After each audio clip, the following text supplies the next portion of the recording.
Sports. We are Blackmore. We are Ohio. Last night, the Reds' home run barrage continued, getting a pair from Brandon Phillips, another from Zach Cozart, preparing the Reds to their fourth win in a row. On the mound, another solid effort from a starter. Last night it was Matt Latos, and finishing it off, the always electric Aroldis Chapman. Can the Reds make it 5 in a row tonight? We'll find out next on Fox Sports Ohio.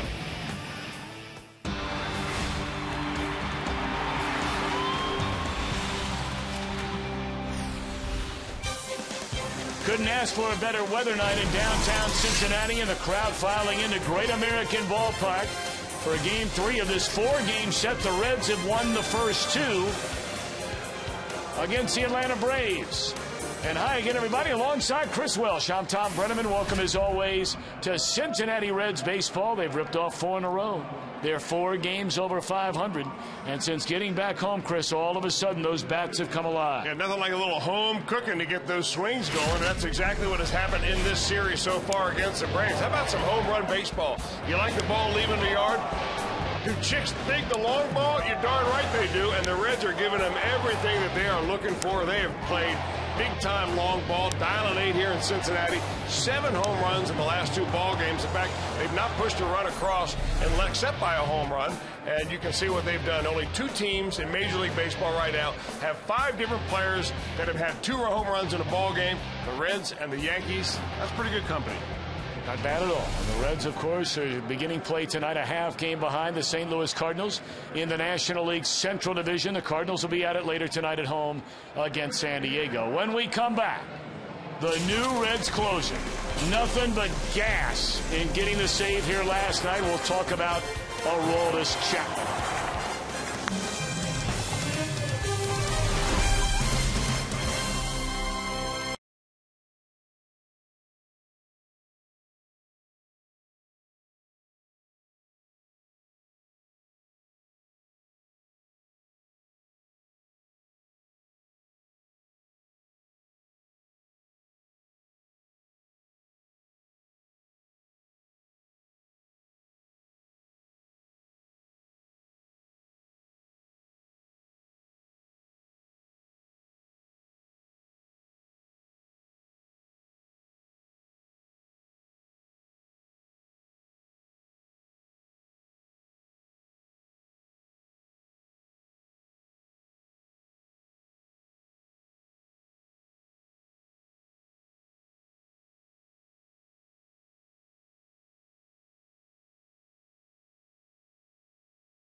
This game may not be disseminated without the express written consent of the Cincinnati Reds. Perfect night for a ball game indeed. Our weather report is brought to you by Thompson Plumbing, Heating, Cooling, and Drain Cleaning. For more on our weather the rest of the night, here's our old buddy Tim Hedrick. Good night for a ball game. Look at the temperature, 74, 72, 70. Plus, I got a fresh cut. 2 nights ago, and 2 by Stubbs. Last night, 2 by B-Phil. Tonight, 2 by Votto. Enjoy the game on Fox Sports Ohio. Woo! 2 for home runs. He's calling for Joey Votto. How about this guy? Not many good cuts against Aroldis. Well, you know what? There aren't many closers out there either that come in featuring 1 pitch and only 1 pitch, and it's a straight one. Now, you don't even need to give a signal anymore to Aroldis Chapman. He just comes in there throwing as hard as he can, finally getting the last out of the ball game. A soft liner by David Ross. Last 2 appearances, the guy's been lights out. In fact, all year long, he's been lights out. How about that earned run average at the very top of the page right there? Well, we'll fix that. But Aroldis Chapman doesn't need any fixing. Opponent batting average under 100. 15.8 strikeouts per 9 innings. I mean, that's like a high school stat of maybe a #1 draft pick coming up pitching against a JV. Well, that's the way he feels out there right now. He is on some kind of a roll, Aroldis Chapman. And, of course, in one area you see the dramatic improvement in the walks. All right, Bronson Arroyo is set to make career start number 300 here tonight. First pitch, Reds and the Braves coming up next on Fox Sports Ohio.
Fox Sports Ohio brought to you by the 2012 Ford F-150 Motor Trend Truck of the Year.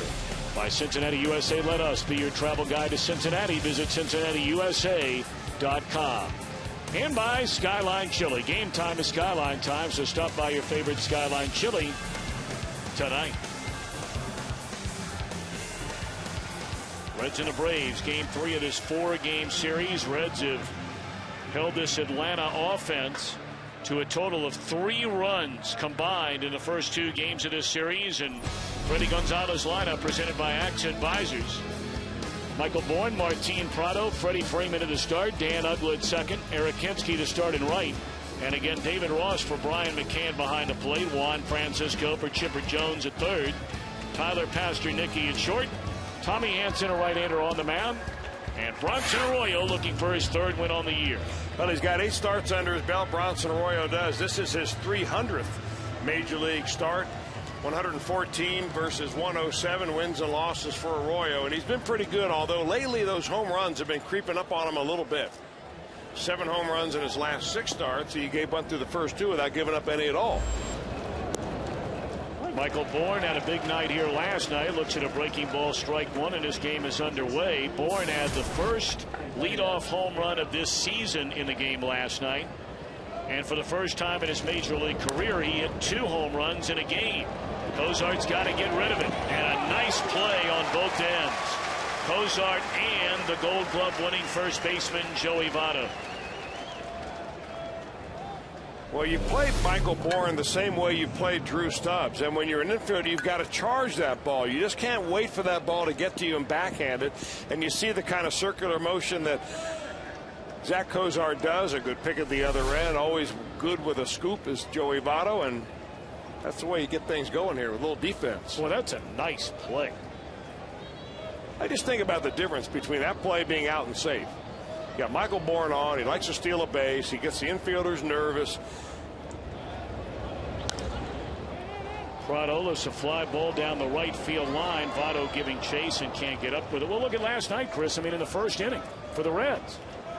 That ground ball that Pastor-Nicky let take 1 extra bounce. Stubbs legs it out for an infield hit. After stealing a base, he scores on a 2-run home run by Phillips.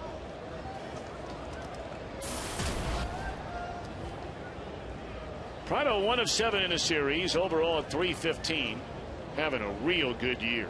In that 2-hole, 21 runs batted in. 18 extra base hits for Martin Prado.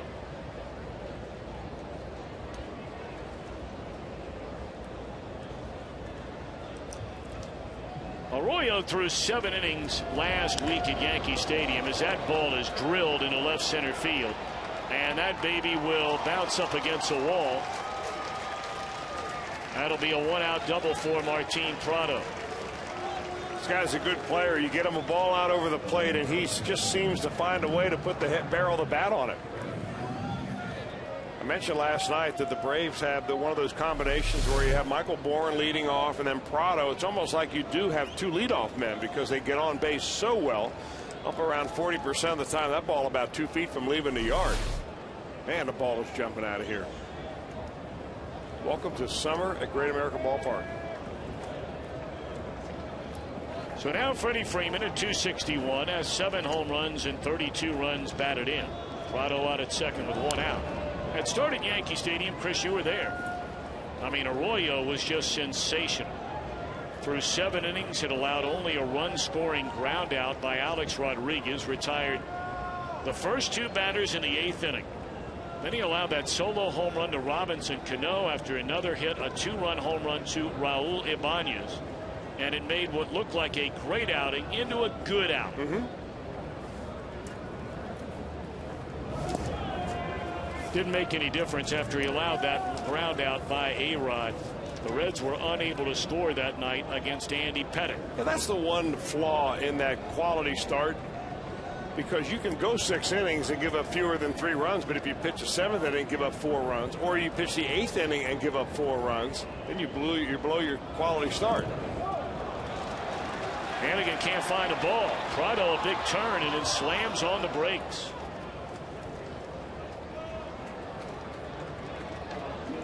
That'll be a wild pitch on Bronson Arroyo, so the Braves have a runner at third base. You don't really see too many of these get by Ryan Hannigan, but he just kind of backhands this ball and really doesn't get his body in there, and he left so much daylight between his legs and between the glove and the dirt. That ball will find that daylight every time.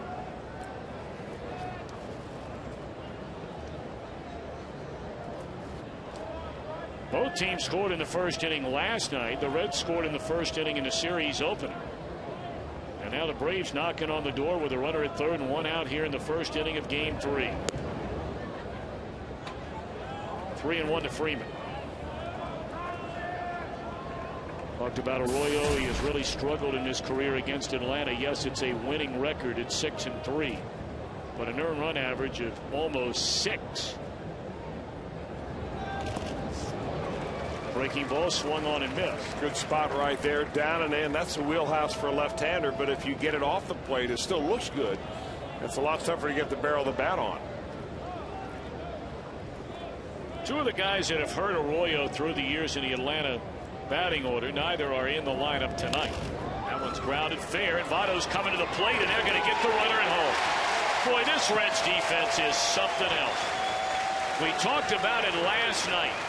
They've had their ups and downs offensively. By and large, the pitching has been very, very good.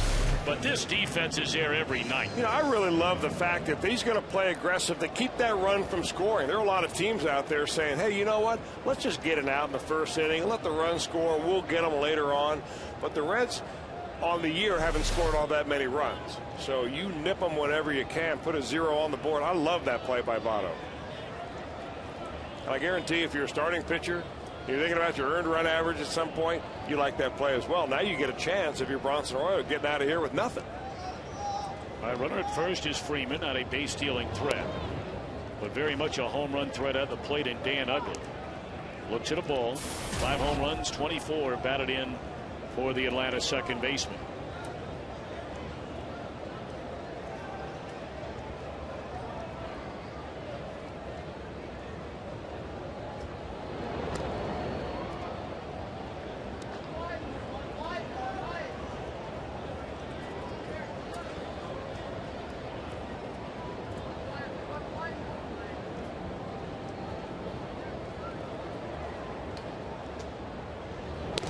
Two and 0.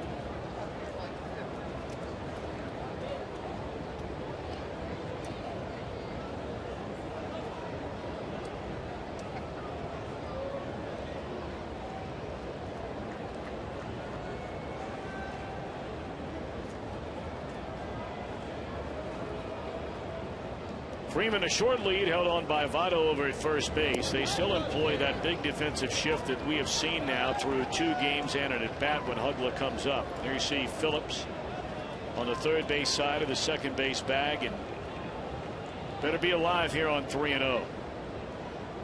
Uggla, an extremely aggressive hitter. Ball 4. Few changes in the Reds lineup tonight. Let's take a look at their defense presented by your Ford dealers. Heisey for Stubbs in center tonight. Ludwig in left, Jay Bruce in right. Frazier back in there at third, joining the regulars Cozart, Phillips, and Votto, and Hannigan always behind the plate when Arroyo is on the mound.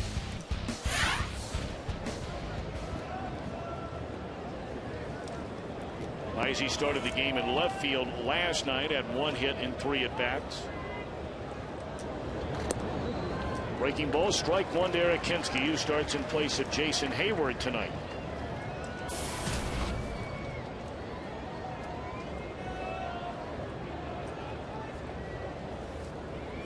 Kinski doesn't start a lot, but when he does, at least so far this year, he has done extraordinary damage to the opposition. 10 for 20 in his last 6 starts.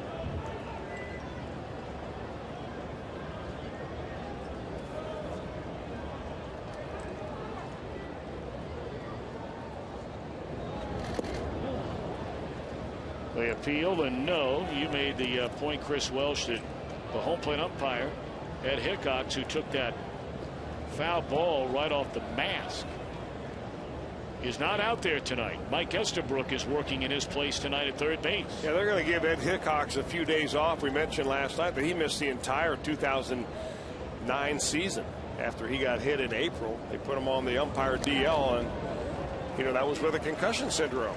So they wanted to make sure that he was okay after this hit last night. Now Hickox is just one of the very few, might be the only umpire that I can remember anyway, who wears that new hockey style mask. A lot of catchers do. You see David Ross has one on. Ryan Hannigan wears one. And most umpires they wear that old fashioned one, like the one that Angel Hernandez has tonight. I don't know if one offers you more protection than the other.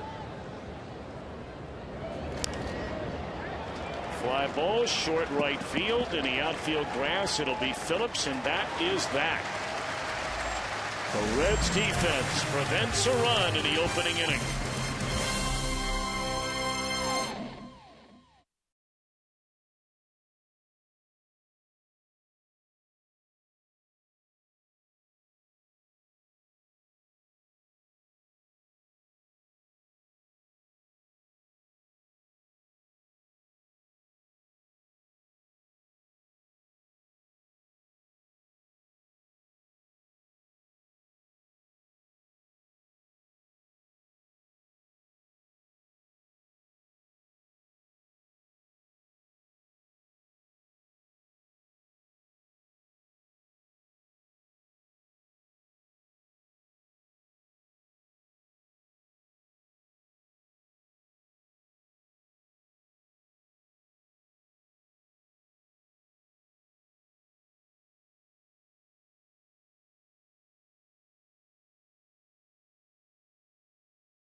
Starting lineup tonight brought to you by AXA Advisors.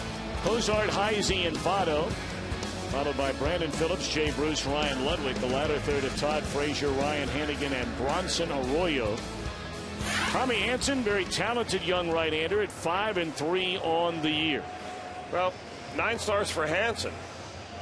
And he's a guy that in his career is 37 wins, 25 losses with a good earned run average.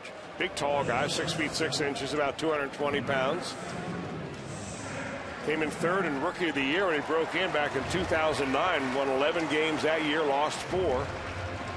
And has got a big overhand curveball. Not an especially hard thrower. In fact, his fastball this year will throw up there somewhere between 89 to 91 miles an hour. But he has a hammer of a curve, and if he uses it in the first inning and starts getting it over, he'll use it a lot.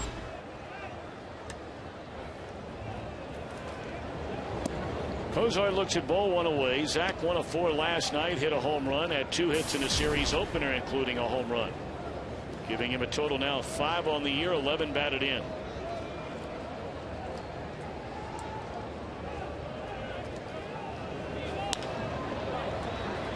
Master Nicky with a similar play made by Cozart just a moment ago, and he's unable to make it. Chris, that's exactly what you alluded to in the first inning. The top of the first inning. Well, Pastor Nicky made the play in a very similar fashion that Zach Cozart did. The difference here is Freddie Freeman and our old Gold Glover, Joey Votto. Votto gets down there and is able to pick that ball up. Freeman tries, is unable to snag it. And then instead of having an out, nobody on, you got a runner on second base. You're worried about moving the runner over. Infielders are playing different positions now. Whole different strategy when you get a leadoff runner on. Well, the Braves believe that Heisey will be up there to advance the runner with a bunt. Chris is a very good bunter. He has 2 sacrifices already. And that one will check up and roll foul. It looked like David Ross had a chance to pick that ball if he wanted to and may probably get the out at first, but it took such a crazy hop because of the spin that was on the ball that it went foul. They were content to do that. You want to get that runner over to third, without a doubt. The place to do it is you lay the ball down third baseline, and you make Juan Francisco come in and make a slow roller play.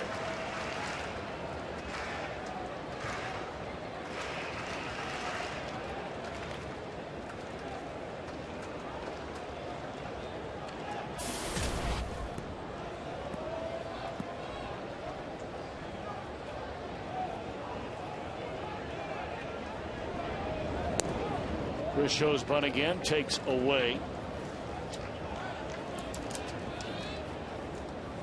Hanson came out of the gate. I mean, he was among the top 4 or 5 pitchers in the entire National League during the first half of last year. At the All-Star break, he had already won 10 games with an ERA of under 2.5. Bunt taken off there, and Heisey fouls it away, but then shoulder troubles began for Hanson. He missed the last 7 weeks of the season. During the off year, they suggested he worked on his mechanics to try and reduce some of the stress on his arm. Shows up in spring training, where he wrecked his car on the way to the ballpark for the very first workout, and wound up being the Braves' opening day starter. Heisey unable to advance a runner. 1 out in the inning.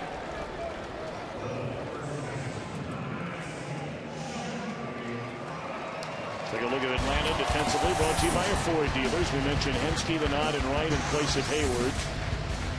Same infield we've seen this entire series. And again, David Ross filling in for Brian McCann, who started the first game of the series, did not start last night or tonight.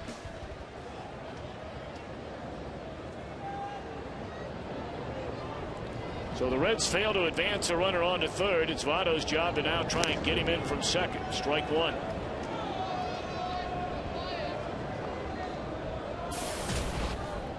Well, that's the one area. I mean, you get so excited about all the home runs, and the Reds have hit 7 of them in the first 2 games of this series. Every run they have scored has come on a home run through the front 2 games. But by and large, their fundamentals in terms of being able to advance a runner And some of the little things have been extremely inconsistent. Well, that's really why you have your number 2 hitter where he is, because that's the guy that you think that can advance a runner, can lay a bunt down. Sometimes you're able to do that, sometimes not, but you don't know until the end of the ball game how big a play that you don't make in the first inning ends up being. Well, that's a big old curveball that Tommy Hansen's throwing in there, and he struck out Chris Heisey on it. He's dropped one on Joey Votto. Well, he'll probably like to get another look at that one, and he probably will. 1 ball, 2 strike pitch. Came with a fastball that misses low and away. You know, Hansen's delivery, it's almost like he's a little dart thrower. He doesn't take a big stride. Even though he's 6'6", he doesn't really use his legs. He just kind of gets his arm up and throws it like you would, you know, down in the basement throwing some darts.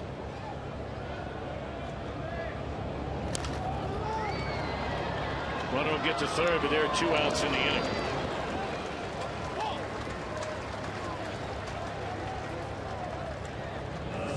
Well, Brandon Phillips stepped up there in the opening inning last night with a man on and 2 outs, and homered to straightaway center field. It would turn out to be the first of a pair of home runs in the game for Brandon, who now has 4 of those this season to go along with 18 batted in.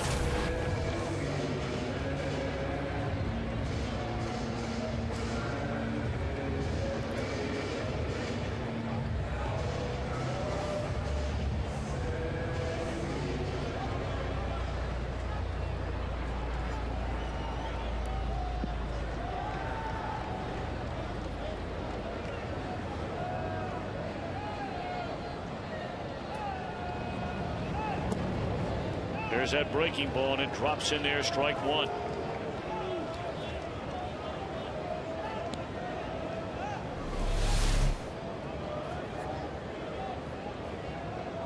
That's one of those curveballs that comes in there so slow. It's kind of like a Bronson Arroyo curve.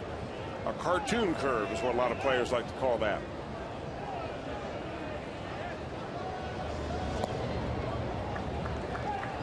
And you throw in the backyard when you get the wiffle ball out. Big arc to it. You've got one of those, don't you, Tommy? Love wiffle ball. What a great game.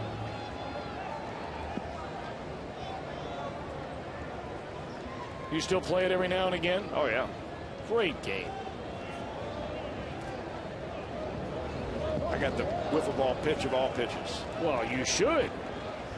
I mean, left-hander, know how to pitch in the big leagues. The Ethiopian snail ball.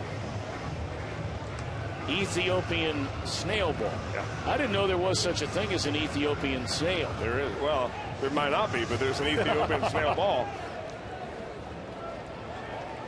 Well, you got to find a baseball around here and show us how to hold that thing.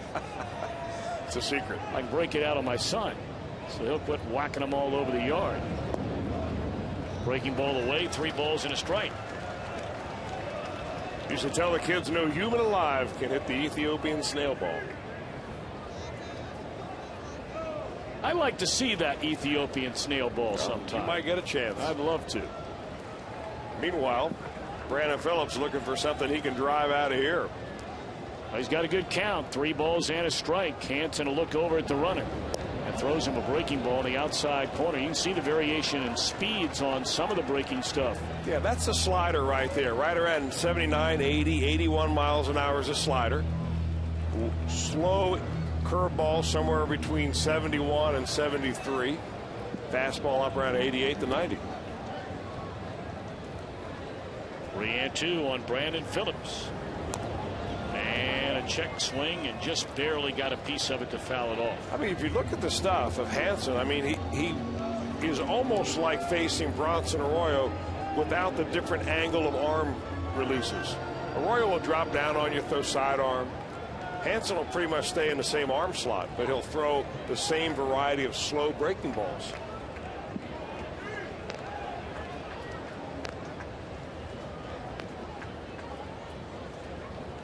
Once more, 3-2 on Brandon Phillips. Cozart, the runner at third. 2 are out. And a tie ball 4, and the inning will continue for Jay Bruce. Boy, if there's ever a time to snap out of a funk, right now would be the time for the Reds right fielder, and he is in a mighty big funk. One hit in his last 23 at bats.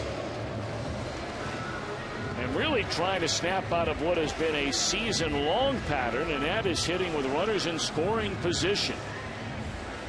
Bruce only 6 hits and 38 at bats with runners in scoring position with 2 outs. Only 2 out of 16.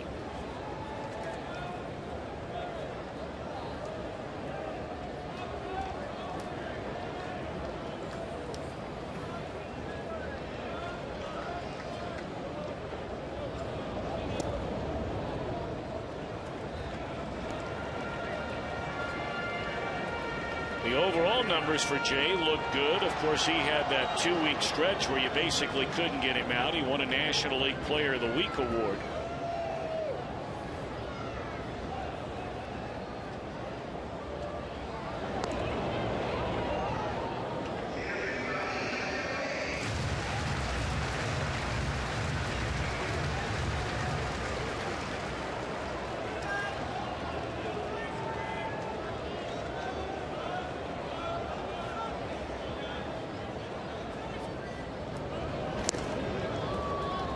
Fastball strike on the outside corner. I thought I remembered Hampton when he first came up as being a much harder thrower than what we're seeing here tonight. Oh, you're right. That's by far his best fastball of the night at 89. Yeah, you're right about that. He once could dial it up there around 93, 94. And no one really knows what happened along the way to his fastball, except that there are some suggestions that he's been tinkered with because he's an easy guy to steal on. And they're trying to speed up his delivery and change his arm swing a little bit, and in the process he's lost a little bit on the fastball. Really no indication of injury that would lead him to that. But he's 5-3 with a very respectable earning, so maybe they ought to leave him alone. Reds lead 2. We played 1 and we are scoreless.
For serious injuries, call 1-800-ELK-OHIO.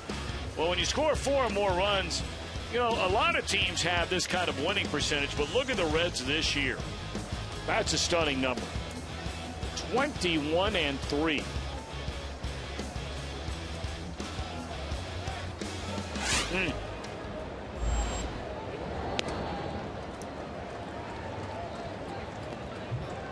Strike 1 to David Ross. He'll be followed by Juan Francisco and Tyler Pastornicki.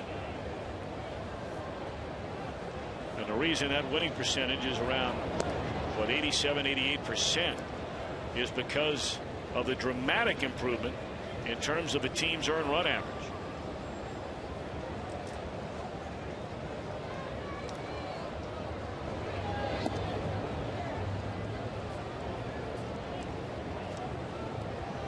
Arroyo pitched out of a 1-out double, runner at third with 1 out after a wild pitch. But Votto made a nice play to throw out Prado at the plate.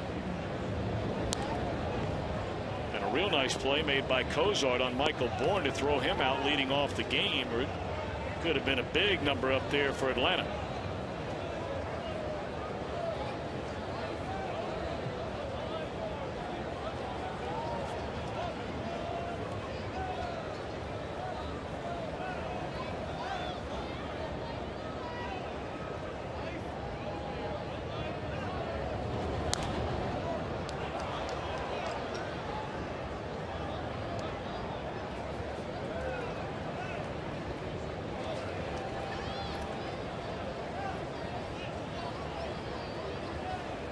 Ross at 270, a couple of home runs and 5 knocked in. He was 0 for 4 last night, made the final out of the game on that soft line drive at Zach Cozart against Aroldis Chapman.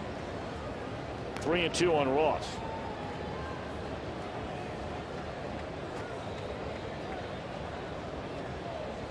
There was some speculating that Chipper Jones, right up until the very first pitch, might be trying to talk his way into the starting lineup. We told you he took batting practice last night.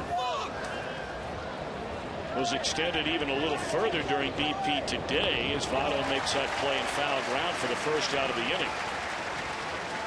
But we have still not seen Chipper Jones in this series for the Atlanta Braves.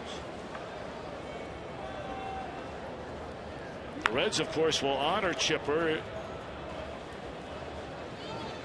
tomorrow night in a pregame ceremony by using bases and giving him one of those that include custom-made jewels on the side of the bases. Chipper Jones, the Reds logo, the Braves logo. One will go to the Braves organization, one to Chipper, and one to the Reds Hall of Fame and Museum.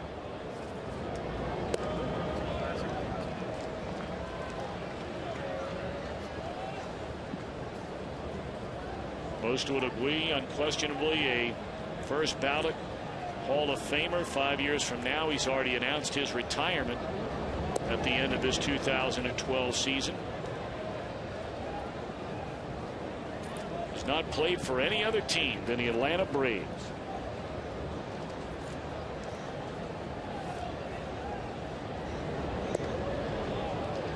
You know, a lot of people forget how durable Chipper Jones was when he first came to the big leagues.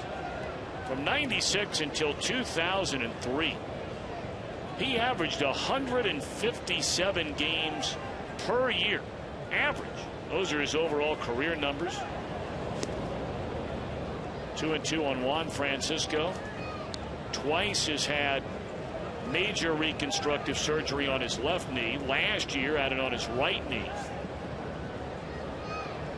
And the only switch hitter in the history of the game with a 300 or better batting average with 300 or more home runs. Fouled out of play. Well, let's take a look at the injury that he sustained. They were playing against the Tampa Bay Rays. He was playing in shallow at third base for B.J. Upton, and Upton hit a shot down to third, and Chipper thought he was going to get a glove on it. It stayed down and got him right above the ankle. And it swelled up immediately, had a big round spot on it with a blister on it. And then the blister came up, and they couldn't pop the blister because they're afraid of an infection. And that's one reason why it's taken so long for him to get the pain to go away, the mobility in that ankle to go back away.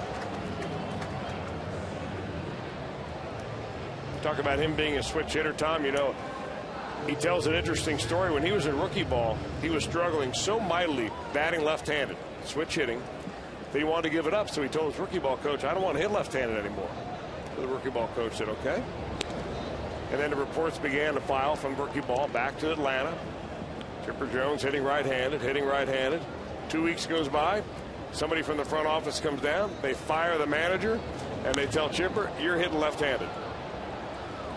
Pretty good move. I would say so.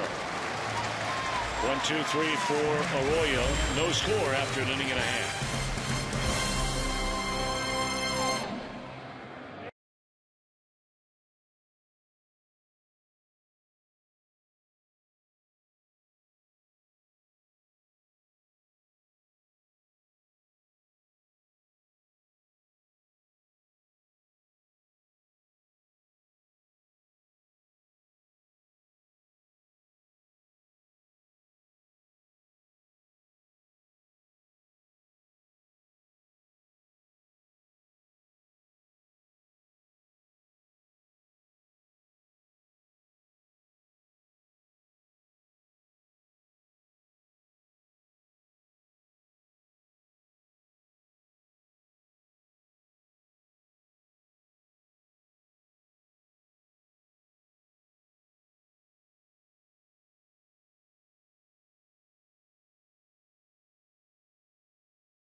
Colorado Rockies this weekend at Great American Ballpark. Now Saturday, make sure you take advantage of the Reds 4 for 48 ticket deal that includes 4 view level tickets and 4 Reds hats. A total of $48 for all that. Plus the first 20,000 fans through the gates get that Scott Rowland Gold Glove Award replica trophy presented by Con. Huge weekend. Fireworks Friday night. The Gold Glove trophy on Saturday night. Sunday they're giving away kids binoculars. Come on down. Well, you know it's tearing him up not to be in that lineup. Perhaps one more shot at it, Chris. There's a fly ball off the bat of Ryan Ludwig on the first pitch of the inning and right into the mitt of Eric Kinski.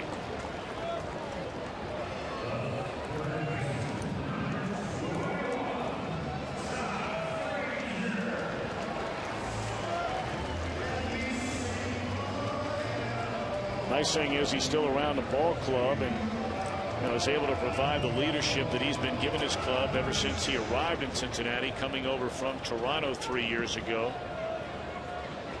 But boy, what started is so promising. He looked so good in the spring, and it just has not carried into the regular season.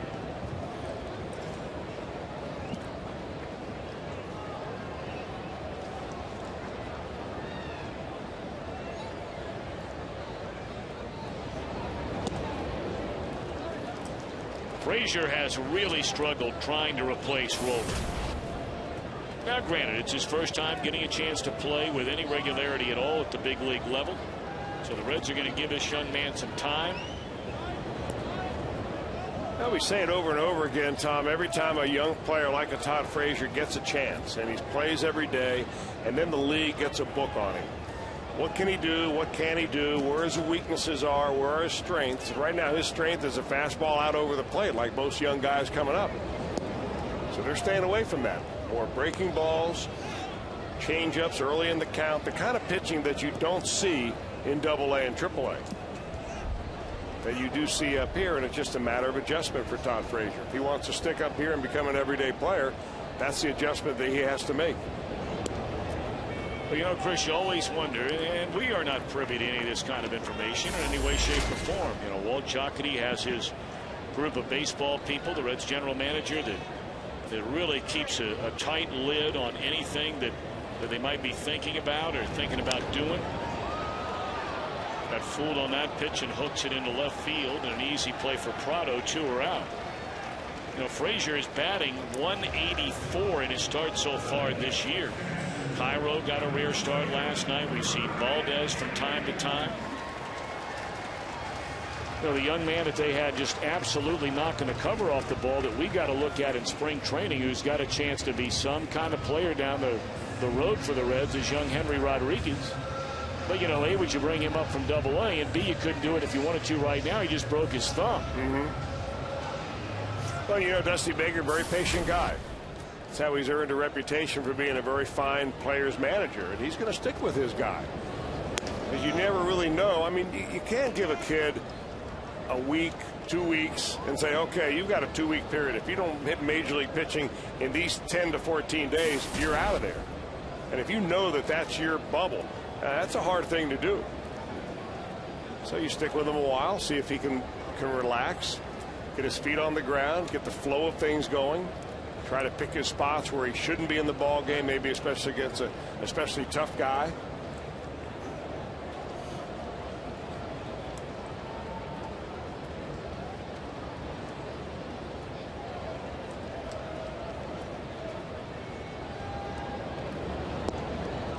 For instance, last night, Dusty rested Frazier, played Miguel Cairo instead.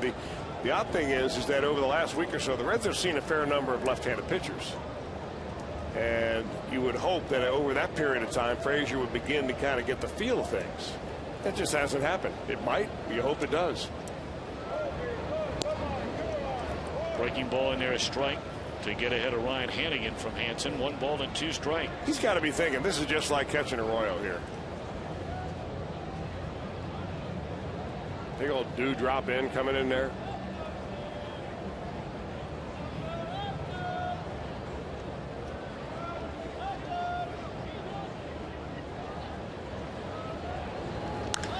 That ball hit hard by Hannigan. Driven into right center field, and Bourne is there. A step short of Hinsky. And a 1-2-3 second for Tommy Hansen.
Sam Amico examines Jared Sullinger's draft prospects. The former Buckeye might play in the NBA, and Hal McCoy, Hall of Fame writer, has more on the story of Ryan Ludwig's nephew. It's all on FoxSportsOhio.com.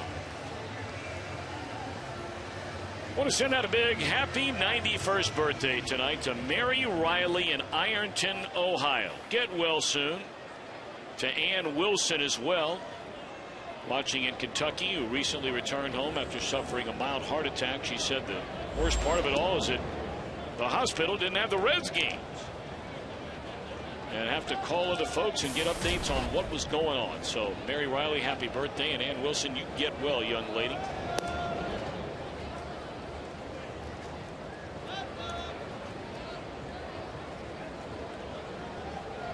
Tommy Hansen against Bronson Arroyo to begin the third of a scoreless game. 1-2.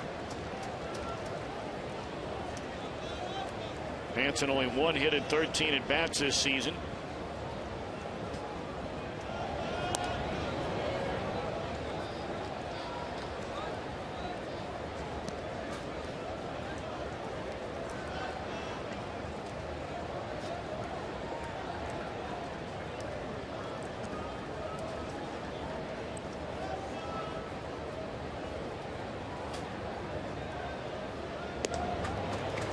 Second strikeout of the game for Bronson Arroyo.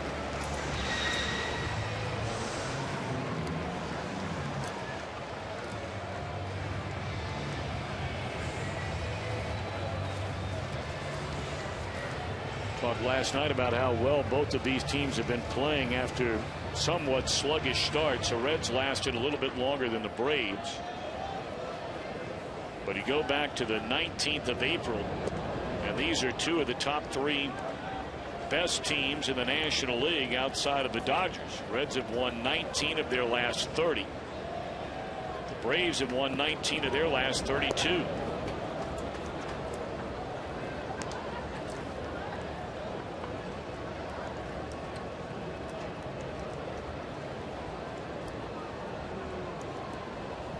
Two 2-0 on Bourne, who had a hit taken away on a nice play by Cozart. He swings at the 2-0 and hooks it at Phillips. 2 out.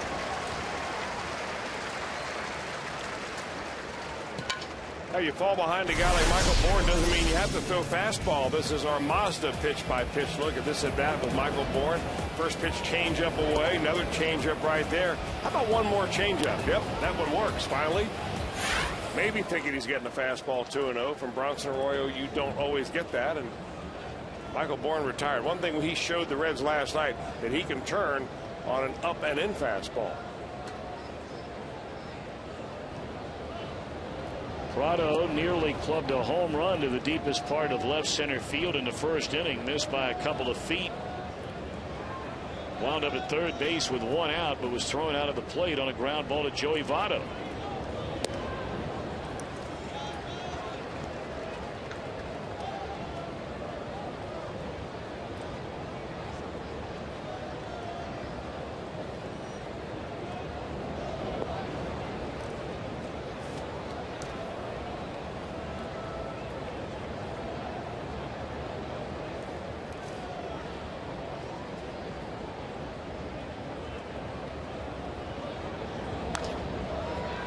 Fly ball short right will fall in front of Bruce, a base hit.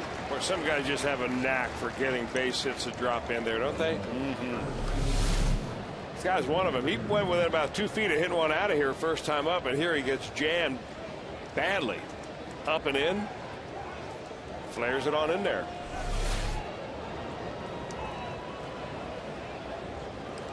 Freddie Freeman, a 2-out batter with Prado at first base. Freeman hit that ground ball up the first base line that Votto picked up near the bag and fired a strike to Hannigan, cutting down Prado in the opening inning.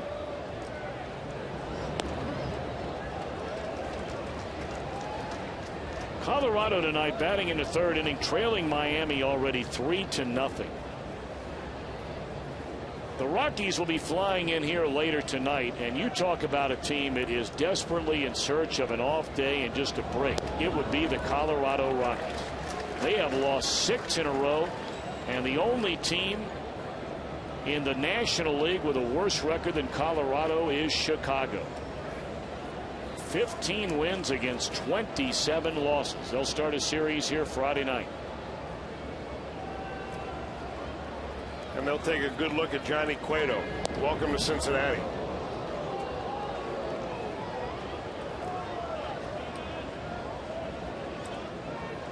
Christian Friedrich will start the opener against Cueto. Mike Leake and Jeremy Guthrie. Guthrie's given the Reds some problems in the past when we saw him in interleague play. That'll be Saturday. That's a night game, don't forget it, 7:15. And then on Sunday, 1:10 game. Matt Latos comes right back against Jamie Moyer. Moyer will make his 638th career start. We're talking about Arroyo tonight making his 300th start. Double that and tack on 38 more for the 49-year-old Jamie Moyer. It's amazing. Amazing. I mean, consider that Arroyo was taken by the Pirates in 1995. Those are the active leaders and games started. Moyer, Pettit, we'll have seen both of those left-handers. Kevin Millwood, Jeff Sapon. And Millwood got a win earlier today. 19, yeah, he sure did. And I think Supon's pitching tonight against St. Louis. One Harper at Phillips, and that'll end the inning. How many career starts did you make? Do you remember? We'll get back to that in a minute.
What three major league pitchers have made the most starts? 2006, the year Bronson Arroyo came to the Reds. Well, he's got to be one of them. He's on that list, sure. You know, it's interesting to know. We were talking about, Chris, I asked you going to break, and you even had to figure it out yourself. I asked you how many starts you made in the major leagues. Arroyo here tonight making his 300th start. I would not know that number. I'll tell you why. When you put up the kind of numbers I did, oh, come on. You didn't want to memorize the back of your baseball. Come on, man. You made it to the major leagues. Come on. I don't know how many. Do you know? Come on. Yeah, 75, but you pitched in, what, 122 games. I mean, come on. Okay. Every kid, me and every other kid out there is saying, come on, man. Well, if you had the you made it to the big league. If you had the Ethiopian snail ball, well, maybe it would have helped you. You're right. Maybe I can try it now. Heck, I'm younger than Jamie Moyer. It crept right up there. A few months younger. I'll be right there with him. Are you younger than Moyer? Yeah, by about 6 months. But, you know, talking about Arroyo, I asked Joe Luck, our statistician, I said, look, in the history of baseball, how many pitchers have there been? You go back to 1900. 7,762 men have started games in the major league. 273 of them made 300 or more starts. That is 3.5%. Wow.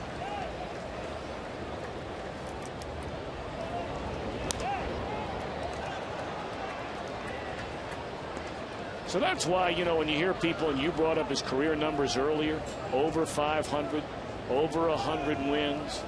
Hey, look, is Bronson Arroyo going to the Hall of Fame? No. But I dare anybody to challenge the fact that this guy has had a great career. You're right. I mean, just by hanging around the major leagues as long as he has, that's a tough thing to do. Believe me, because all you need to do is go down to spring training. You take a look at the A-Diamond, that's where all the major leaguers are. And then you'll see 5 fields behind the complex. And every one of those fields is full of baseball players. And every one of those baseball players wants your job. And every year, it's a whole new crop of guys. A whole new #1 draft picks coming through, where they've got a lot of money invested. Arroyo in the air to right. Out number 1 here in the bottom of the 3rd inning. Well, Arroyo was drafted in 1995 by the Pirates, 3rd round. The Reds that year took Andre Montgomery in the 1st round. Brett Tomko, who's pitching down in Louisville. They took him in the 2nd round. Jason LaRue went in the 5th round in 1995. Remember left-hander Ray King? Yep. He was in the Reds draft in the 8th round. The Braves took Rob Bell in the 3rd round and Chad Hutchinson in the 1st round. So out of all those players, you have Brett Tomko, Bronson Arroyo. Still, at least in that small group that we talked about. Of course, Ray King had a very long, productive career, primarily as a reliever. He had a good career.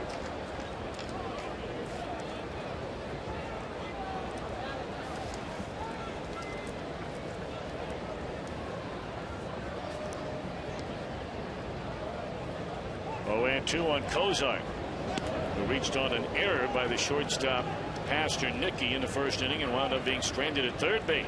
Then you can look at the draft that Tommy Hanson was taken in 2005. The Braves had a horrible draft that year. They did get Hanson. He was the 22nd round draft pick. They did also get Jordan Schaefer.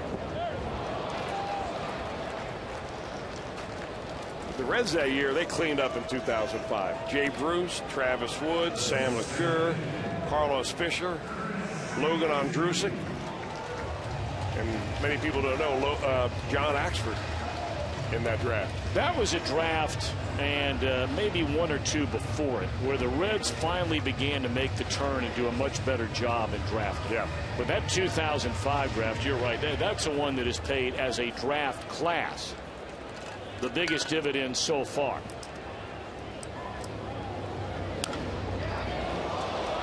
Hot smash, but Francisco makes a play and throws out Heisey in a 1-2-3 third. We move to the 4th. Still no score in Cincinnati.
Ohio Lottery Powerball jackpot tonight worth $110 million. And the drawing is slated for 11 o'clock tonight.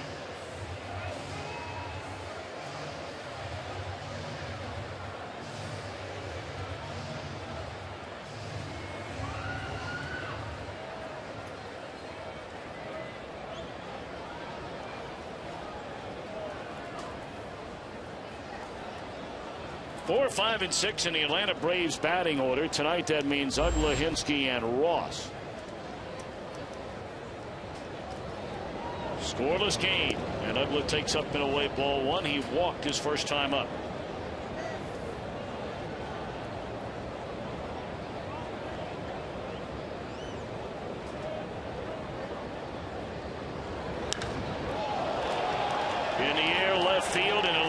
has a 1-0 lead. Uggla home run number 6. And that is the 8th allowed by Arroyo this season.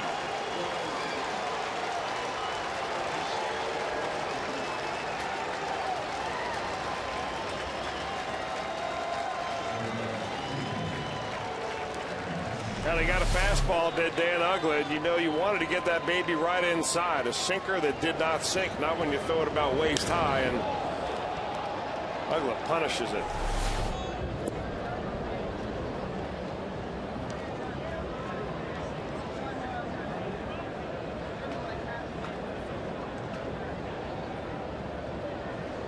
Kind of a touchy-feely team down there. A lot of hugging going on in that dugout after that home run by Uggla.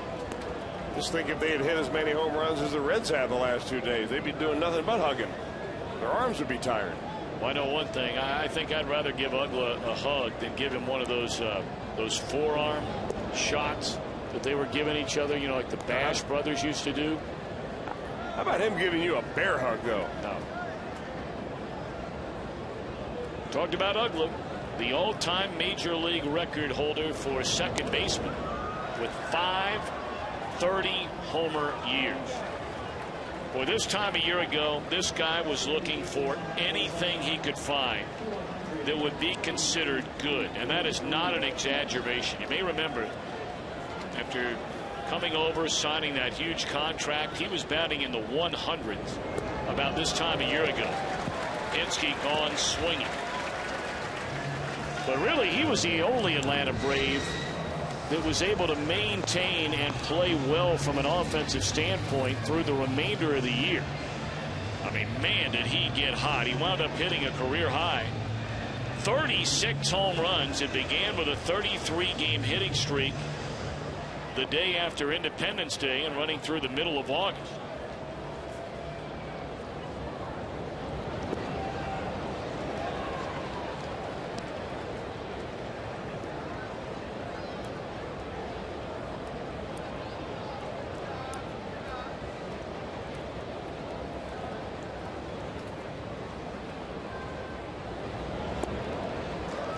Oh, 2 to David Ross.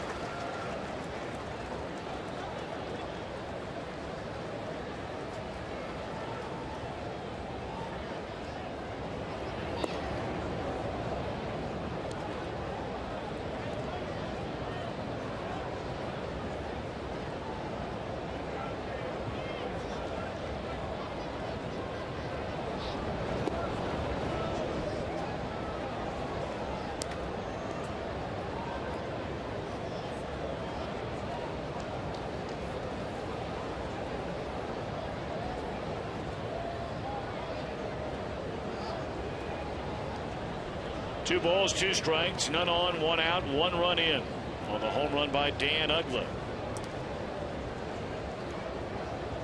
1 run, 3 hits overall against Arroyo for the Braves. Reds have been shut out by Hansen on 1 hit.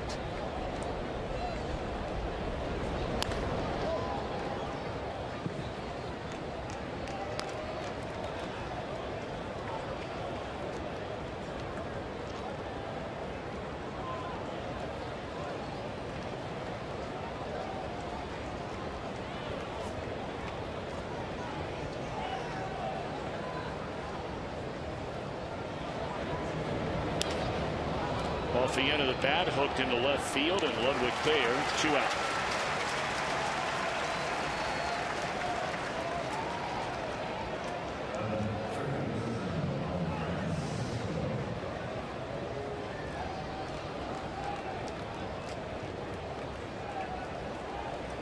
Well, Reds fans, if you are in the restaurant industry, let JTM Food Group help you with great tasting, healthier products for your menu. JTM.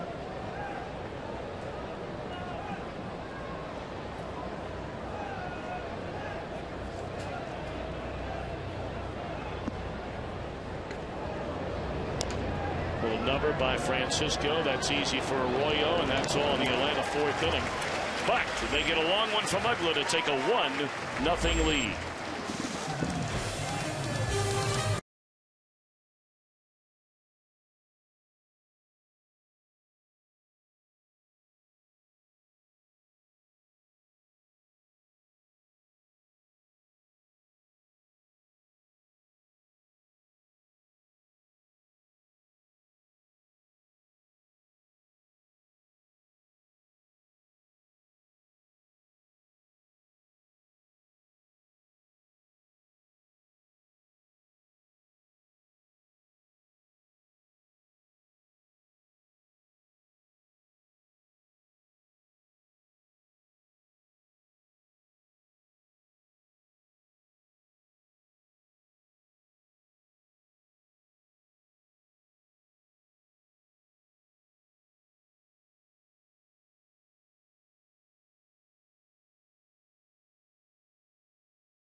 The MLB.com at bat 12. Text it back to 31826 or visit Reds.com for details. And you know the drill for Red hits a Toyota sign out in right center. Jeff Hellman from Cleves, Ohio, out on the west side, a proud owner of a 2011 Tacoma, will win the new Tundra. Register for your chance to win at an upcoming game by stopping by your Cincinnati and Northern Kentucky Toyota dealer.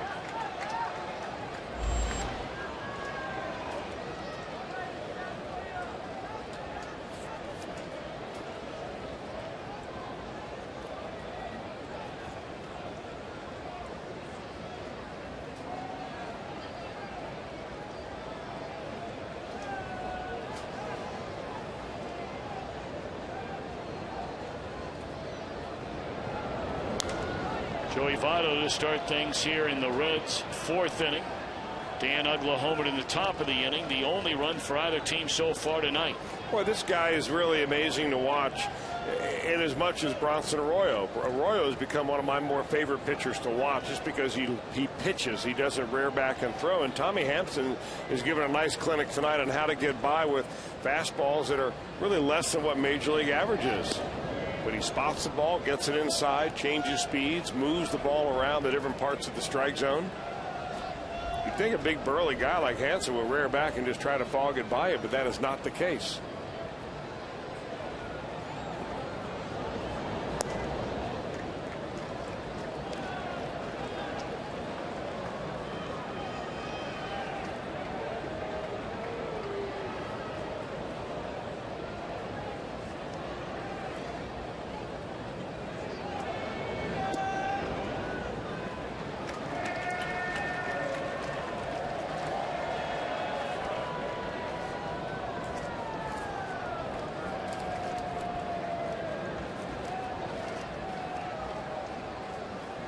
Three-one to Joey. And it played it perfect. Shortstop right behind the second base bag, and Votto thrown out. He's 0 for 2 in the game. Of course, Brandon last night, first 2-homer game of this season. He only had 2 all year coming into the game. Had a 2-run shot to center in the first, and then to right center, a solo shot leading off the fourth inning.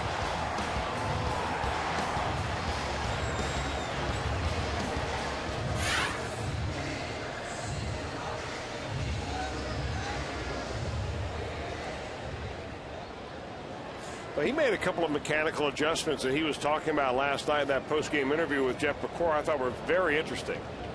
You see him in the batter's box now. He's a little bit lower in his stance. His feet are a little bit spread more, wider stance, kind of crouched down a little bit more. He said that he and Brooke Jacoby have been poring over video, just trying to figure out what little thing might give him a little jump start. And that evidently is it. He is noticeably crouching more. And just missed that one. 2 away.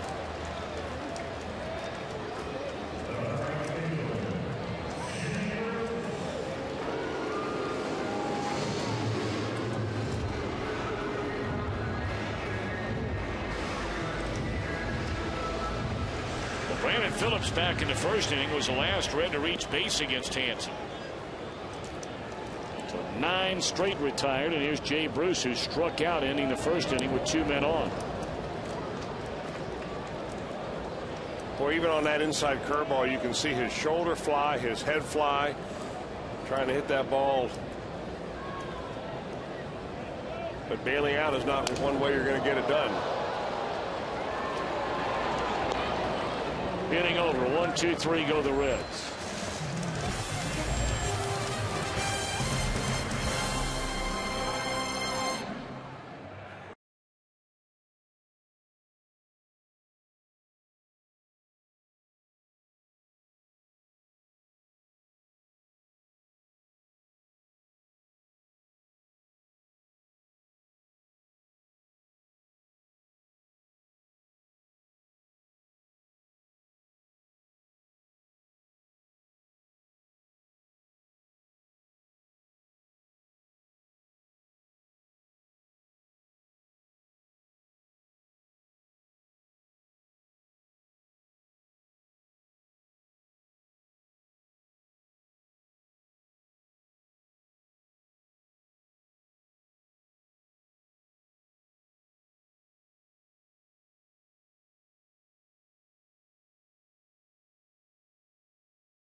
for a smoother pour. It's not just a good time, it's Miller time.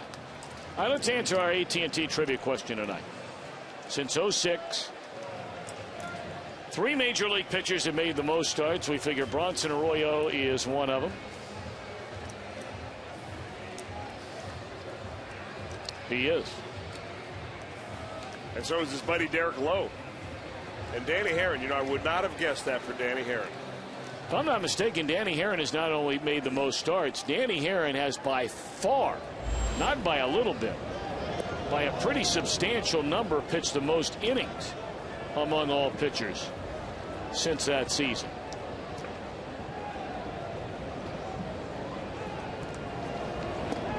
Well, that guy is just a bull, Dan Herron. Remember, he first came up to the big leagues. Originally with the Cardinals, they traded him to Oakland in that Mark McGwire deal, and he went out there and they put him in the rotation shortly thereafter. Mulder deal, I think, right?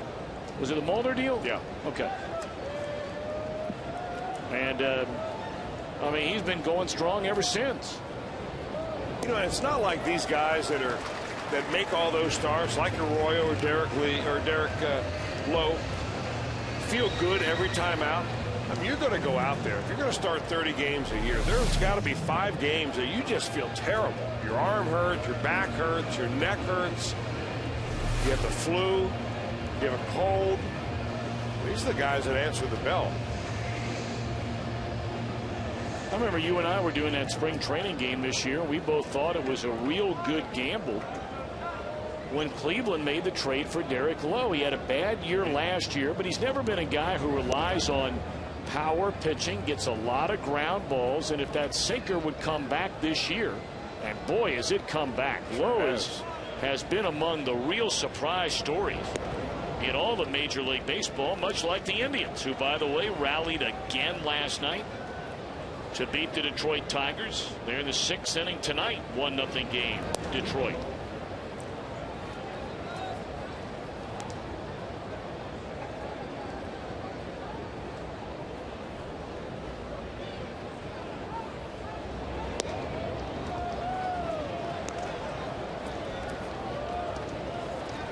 Two and two on the pitcher, Hansen.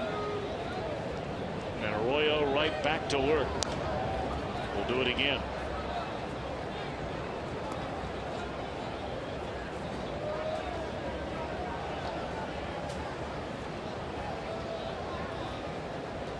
Only chance the Reds have had tonight against Hansen. They got the infield hit. Tack on a throwing error, the very first batter in the 1st inning. Had a runner at second with nobody out. Heisey was asked to bunt. On a couple of pitches, fouled one of them away. And with 1 strike, Dusty Baker let him swing away. Got to 2 strikes in the at-bat before striking out, so he failed to advance a runner. Votto made an out, Phillips walked, and Bruce struck out to end the inning. There's strike 3 to Hansen. 5 of them for Bronson Arroyo tonight.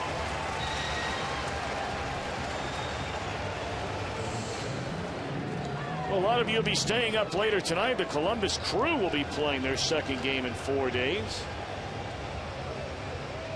So you can check it out following the Reds right here on the home of the Columbus Crew, Fox Sports Ohio.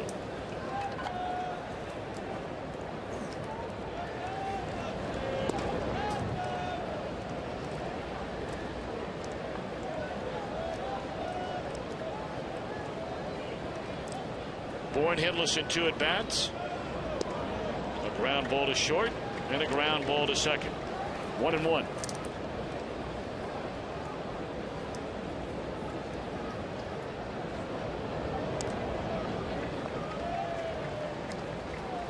Well, what a great sequence of pitches right there for Arroyo. A fastball inside, a changeup away, and then a sidearm curveball at 69 miles an hour. That Bourne really didn't know what to look at. I mean, it's hard for hitters to hit what they can't identify, and that's what you have with Arroyo.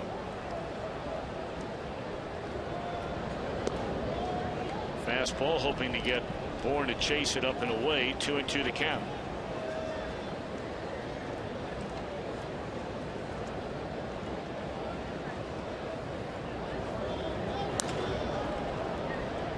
Routine to Cozart this time, and that'll retire the side. Arroyo's retired the last 6, but trails on a Dan Uggla home run.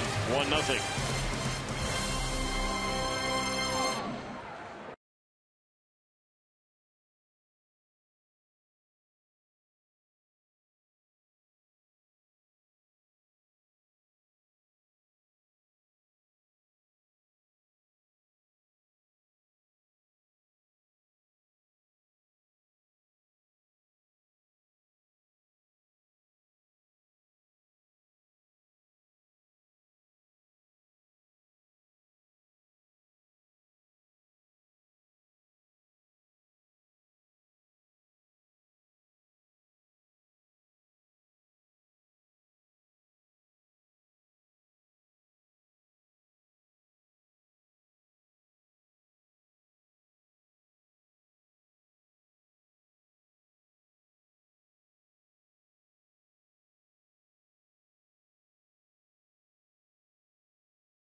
It's 4 for $48 deal. $48. You get 4 view level tickets and 4 Reds hats.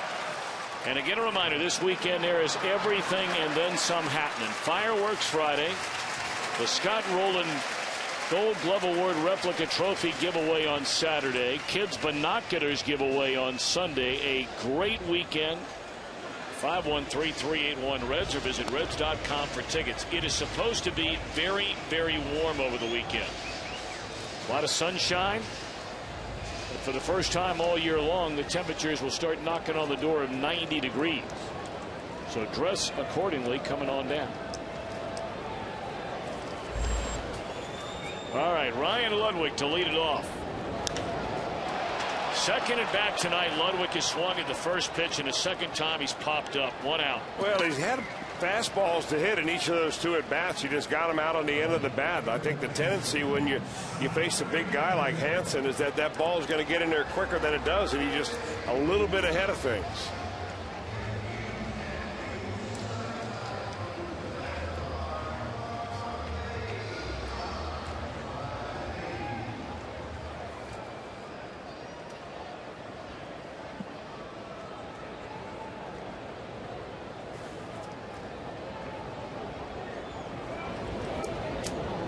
Todd Frazier flying out to short left field his first time up.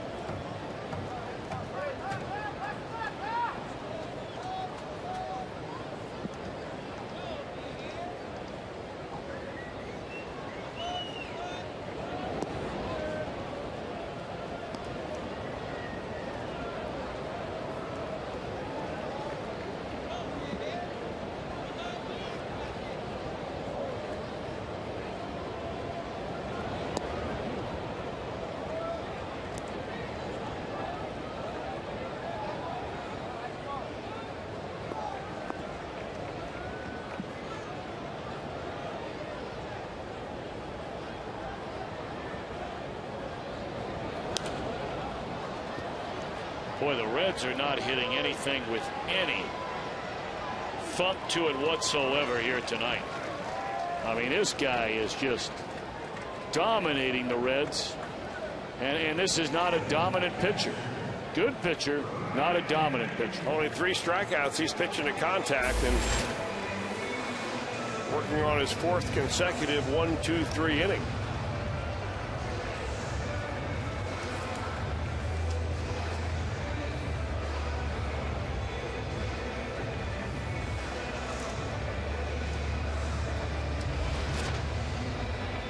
So now Hannigan One of the few Reds to actually strike the ball with some authority in the game tonight. He sent Bourne running to the right center field gap and made a catch at the warning track back in the second inning. 12 in a row retired by Hansen.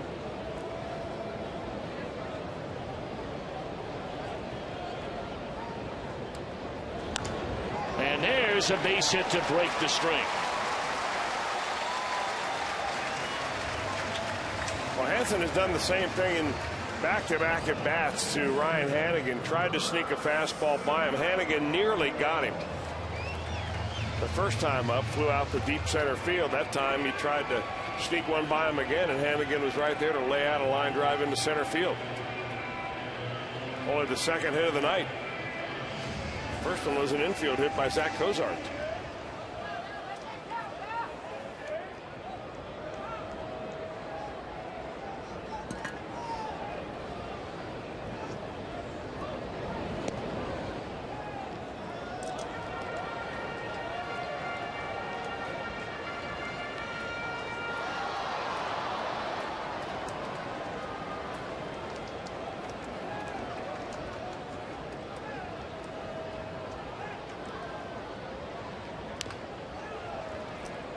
Bounce foul off the bat of Arroyo, who has a couple of hits and an RBI so far this season. He flied out to Hinsky and Wright, is only at bat tonight.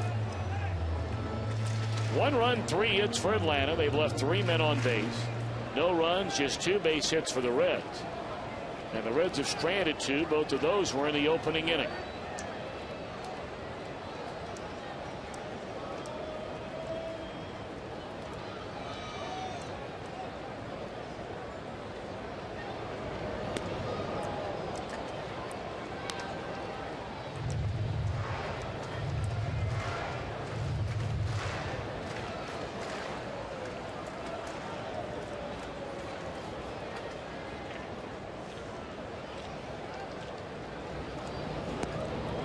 Wow, what a breaking ball there, and that'll end the inning.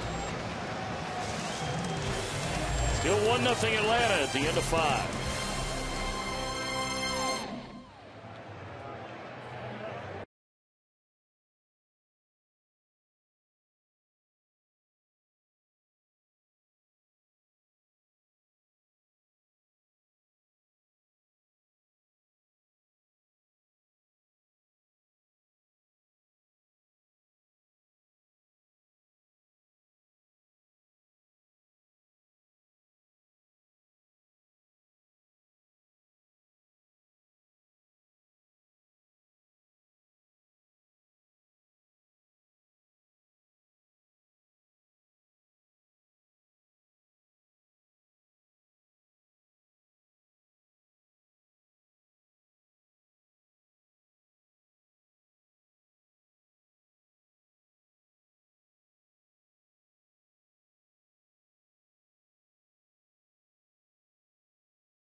The Reds Live, presented by Ray St. Clair Roofing, right here on Fox Sports Ohio.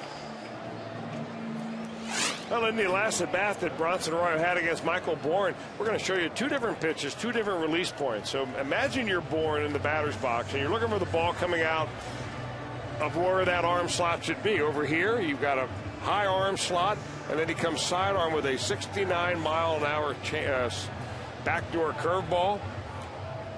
As it turned out, Bourne on the right takes that pitch, took the one on the left, swung at the one on the right, and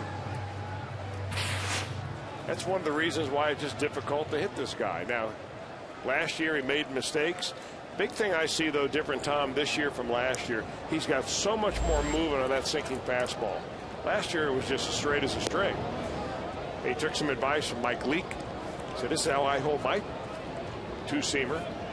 He made a little adjustment, put his finger on the seam in a different way, and now he's found that ball really moving and especially sinking. Pitchers do that a lot. They always say, well, how do you throw your curve? How do you hold that? Of course, when they want to be funny, after you give up a 400-foot home run, they say, how'd you hold that? Just to make sure I don't hold one like that.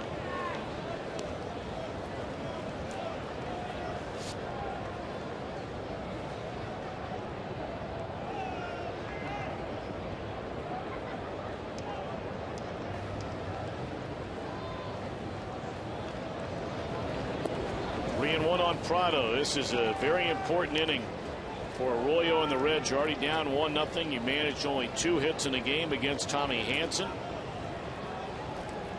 You've got Prado, Freeman, and Uggla here in the Atlanta 6th, and that's a leadoff walk.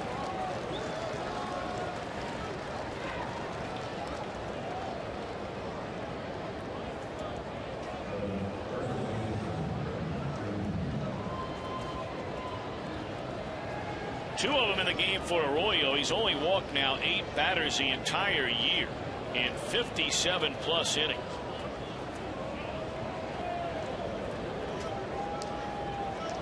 Freeman has bounced to Votto and hit a ground ball at Phillips. Bronson would love one of those right here and right now. Strike one on the outside corner. Prado 4 of 5 in stolen base attempts.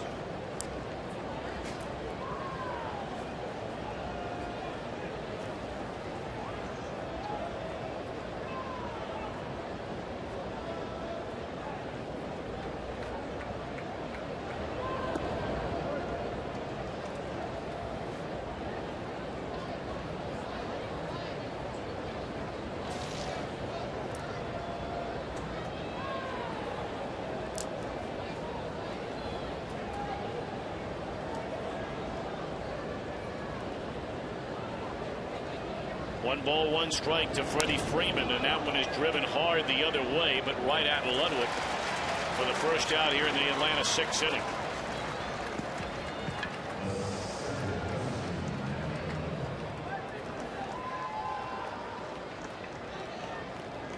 And now they're going to take a little time. Ryan Hannigan runs out to talk to Arroyo because it was Dan Uggla, the batter stepping in the batter's box right now, that took him deep, walked him the first time, hit a home run the second, the only run of this ball game. Just wanted to see what Arroyo thought about maybe changing something up. Tried to sneak a fastball by Uggla, and that doesn't always work.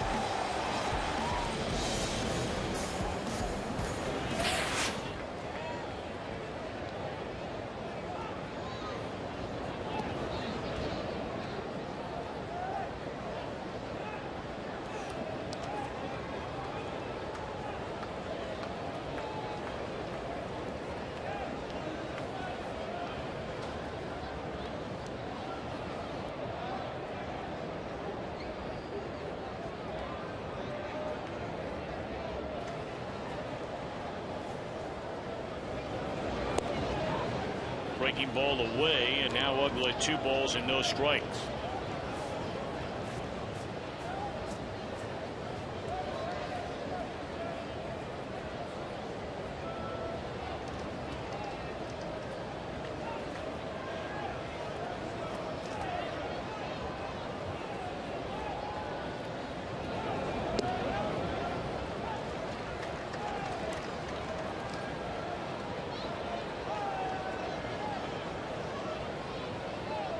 Braves came into this series sitting atop the National League East after winning 2 out of 3 against a very good Tampa Bay team over the weekend down in Florida.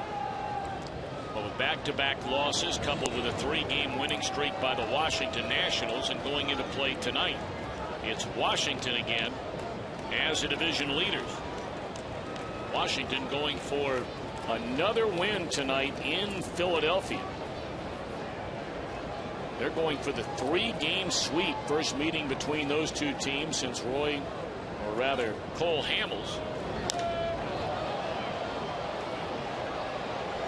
As here's a fly ball that continues to carry, and Ludwig initially couldn't find it. And finally does so, and that's a second out of the inning.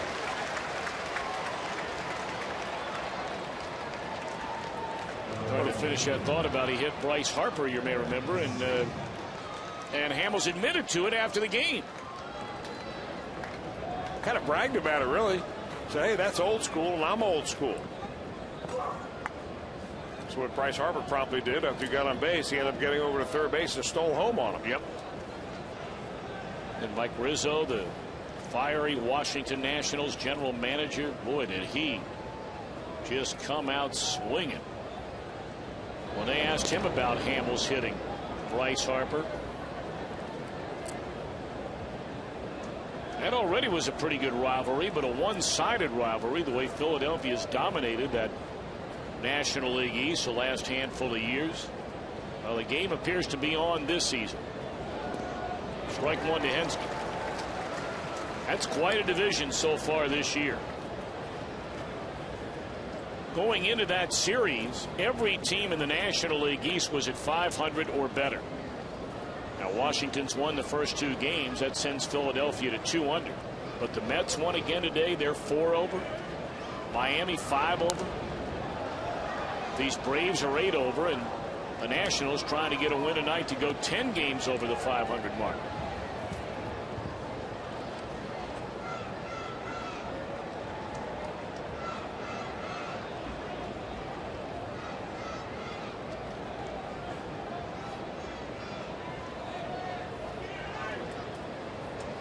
Oh, 0-2 on Hensky. Reds will have a top of the order due up against Hansen in the bottom of this 6th inning. Cozart, Heisey, Votto, and they're hoping for more than that.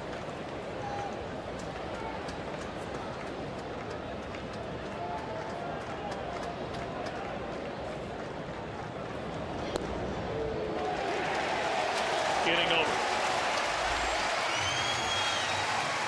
Arroyo is fan 6. So here we go. Top of the order coming up. Reds down 1-0.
Tonight's Ohio Lottery Powerball jackpot, $110 million. The drawing is tonight at 11 p.m., so go out and get your Powerball tickets. Jim Day with you. Just beside the Reds dugout, Zach Cozart steps in for Cincinnati, and he went through such a dry spell at the plate, and then suddenly his bat has come to life once again, and there it does. A double, or actually a single, into left field.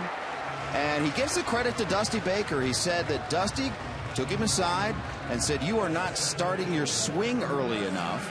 And Cozart went right to work on that, and immediate results. Now, Dusty Baker is a guy that does not like to take credit. He gives all the credit to his players, but he was surprised when he was talking to the media today that actually Cozart gave him credit, and reluctantly he said, "Yes, indeed, I did work with him." Dusty Baker, a former hitting coach, and if he was just a hitting coach, he would be a very good one, guys. Was regarded by many as among the best hitting coaches in all of baseball when he was with the San Francisco Giants. In fact, he has an excellent book on hitting. For young coaches, if you haven't played at a high level, you're trying to teach young kids how to hit, his book breaks it down in a simple way. It's a great book. I've got it on my bookshelf of baseball books, reference books. Very, very good. Came up with it about, I guess, about 10 years ago.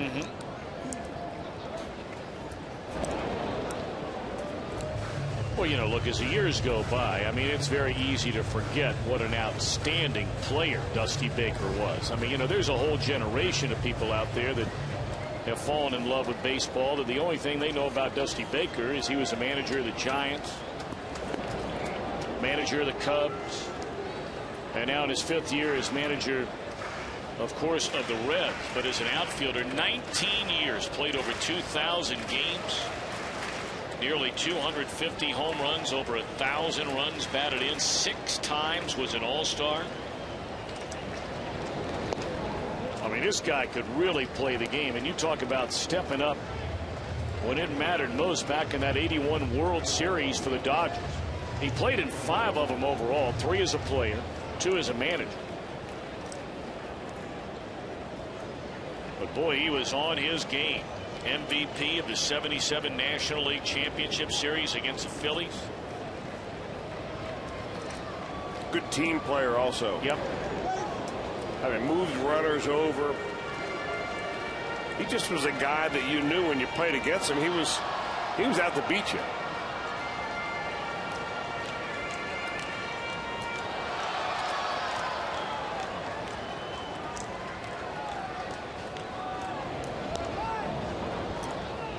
Heisey so far out in front of that ball, he hit it off the end of the bat over near the Reds on Dexter.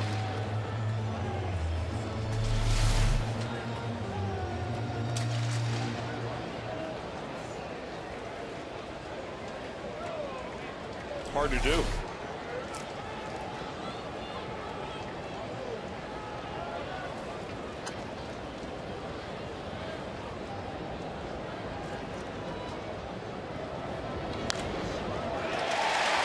That into right field, a base hit, and Cozart going to stop quickly at second base as Hinsky comes charging in to get it. Now all of a sudden something stirring here for the Reds in the 6th. That's a beautiful piece of hitting there by Heisey. It really was, and it was one of those situations where he had Heisey way out in front of the off-speed pitch, and Hansen was going to try to sneak a fastball by him. So he sets up outside. He just got this ball up, that's all. So the Reds now have something going on with their main man coming up.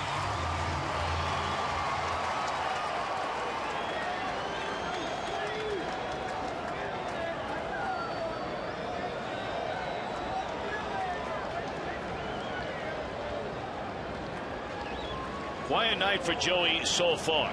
A ground ball to second and a ground ball to short. And of course that ground ball to short would have been a base hit had they not really put the shift on him defensively, which they do again. Pasternicki, the shortstop, is almost right behind the bag at second. Yeah, one of the many reasons why a lot of people who watch baseball nowadays feel that there may never be another 400 hitter. The defenses now are so exacting.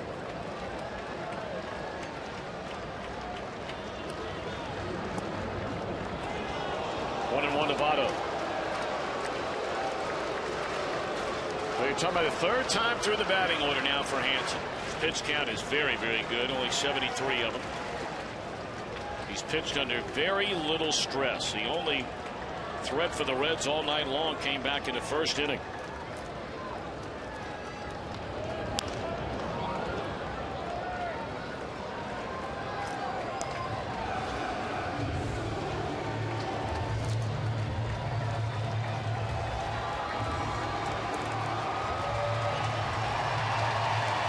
Under a little bit of stress, however, right now.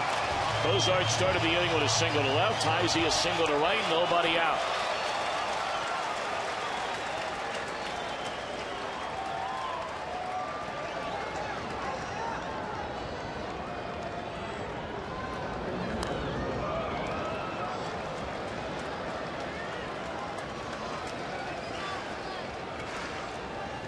Well, you know you have a good slow curveball when the hitter that you're facing, especially in the caliber of Joey Votto, actually slows down his swing to make contact with the pitch.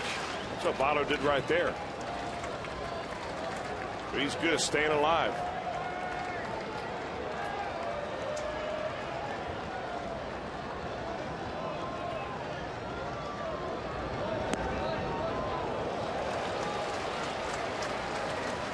All right, fastball. He shows him that. Chris up and away at 2-2. He's coming back with a breaking ball here. I think he's coming back with something off speed.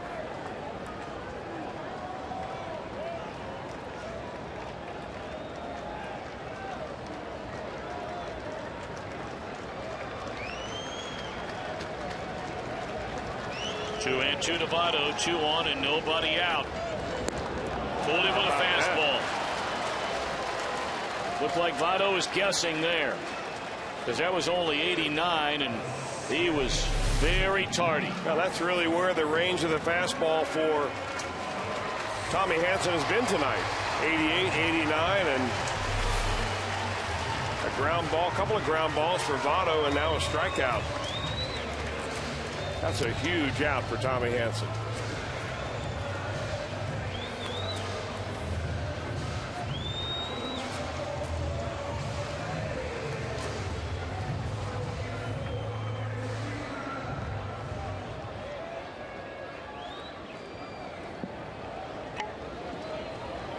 We'll see if Phillips can pick Votto up. Brandon has walked and popped up to shallow right. 2 on, 1 out. Reds down just a single run. Fastball right down the middle, a called strike. That was the best fastball of the night by Hanson at 90 miles per hour.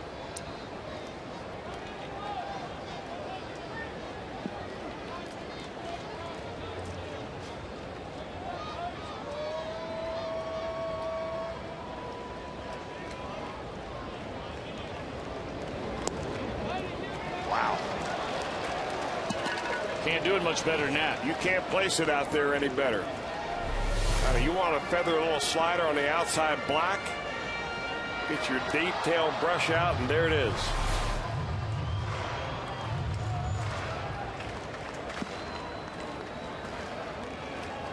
The Reds overall as a team, really outside of 2 players, have not been good batting with runners in scoring position so far this year.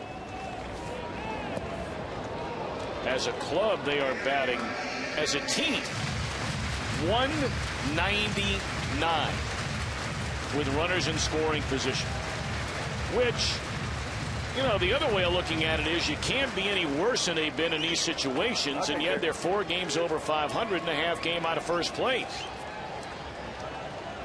You include tonight, it drops to 197. That's a staggering number.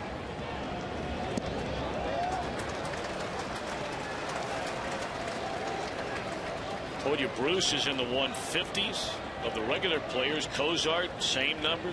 Frazier, less than that. Hannigan and Votto have been very good. Everybody else has been downright brutal. Phillips right in between.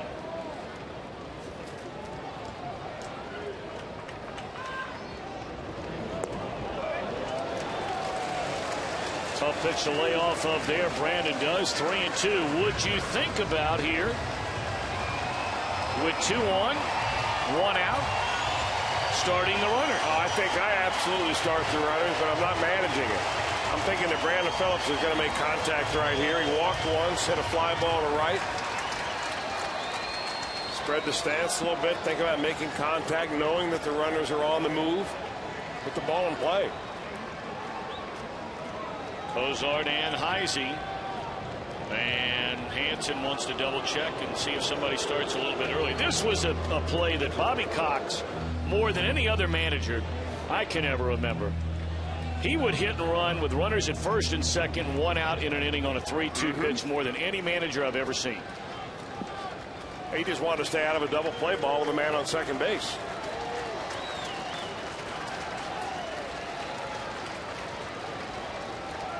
They're going. And a foul tip to stay alive.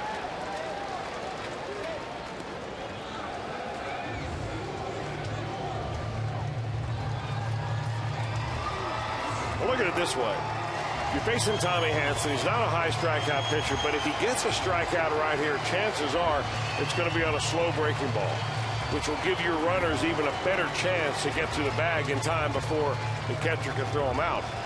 There are certain pitchers you would definitely you wouldn't do this on. 3-2 count. But Hanson, one of those that you might take a shot again.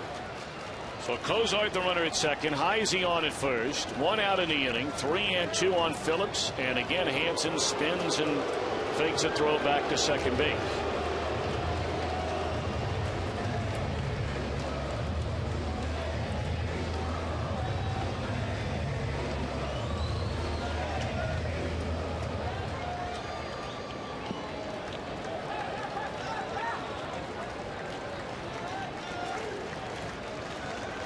Phillips looking to tie this game, if not give the Reds a lead. There they go.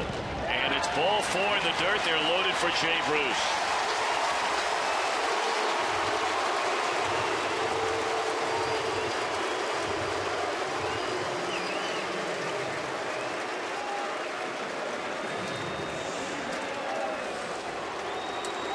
Well, we set it back in the first inning when he struck out leaving 2.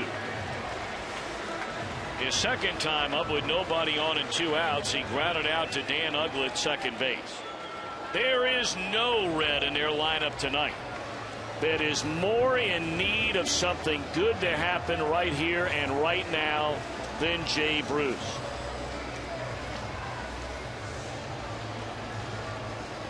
One hit in his last 25 at-bats. He only knocked in 1 run during the entire 7-game road trip through Atlanta and New York.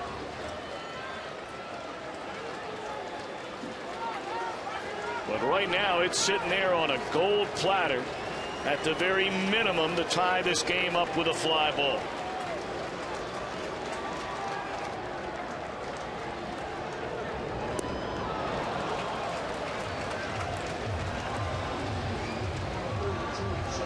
Now, what has been for Jay Bruce in this ball game against Tommy Hanson is early soft stuff in the last at bat. Later in the at bat, hard fastball in, jammed him. In fact, broke his bat, shattered it. There's your first changeup, first pitch to him. Same sequence he did last time. Next pitch was a breaking ball in.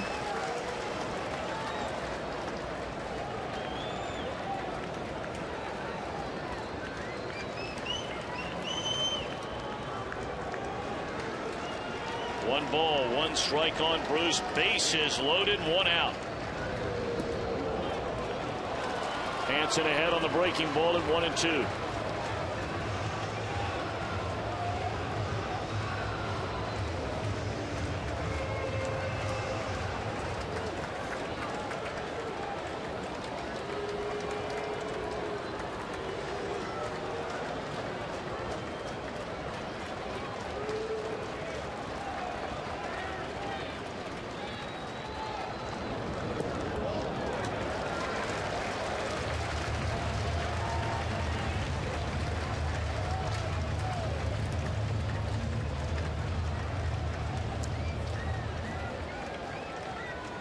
Cozart the tying run at third. Heisey the lead run at second base, and Brandon Phillips on at first. 1 out. 2 balls, 2 strikes to Jay Bruce. Here it is. We'll do it once more on the ground ball foul.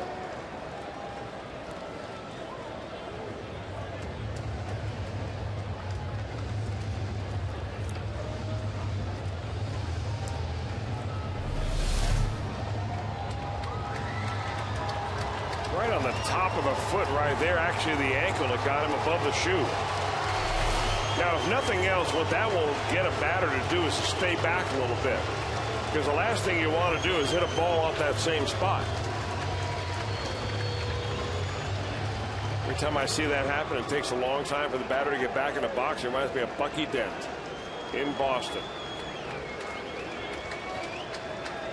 Same result here would be all right. Oh, yeah. 2 balls, 2 strikes again to Jay Bruce. Hansen the pause and a pitch. Pulled foul again. Came right back in there. Hey, one thing that Tommy Hansen has not done, which is leave a lot of balls right out over the center of the plate. In and out all night long.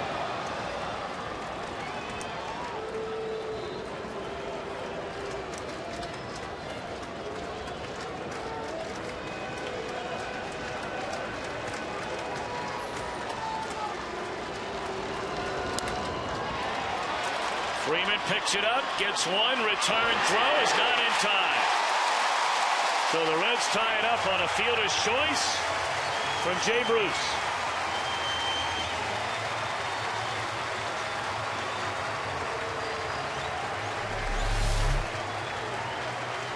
Well, they got a fastball down and away, rolled over on it, but it went right through the first baseman. And now, so Freddie Freeman thinks, hey, I've got a chance for 2 right here. And they did. Tommy Hansen was over there in time. They did not complete it. So the Reds push one across. Bruce an RBI. That's the first run in this series the Reds have scored that did not come on a home run. They had to work for that one. And now Ryan Ludwig. Ludwig has swung at the first pitch each of his first 2 times up tonight. And both times has lifted fly balls, 1 to right, 1 to center. Go ahead run at third. First pitch swinging again and fouls it away.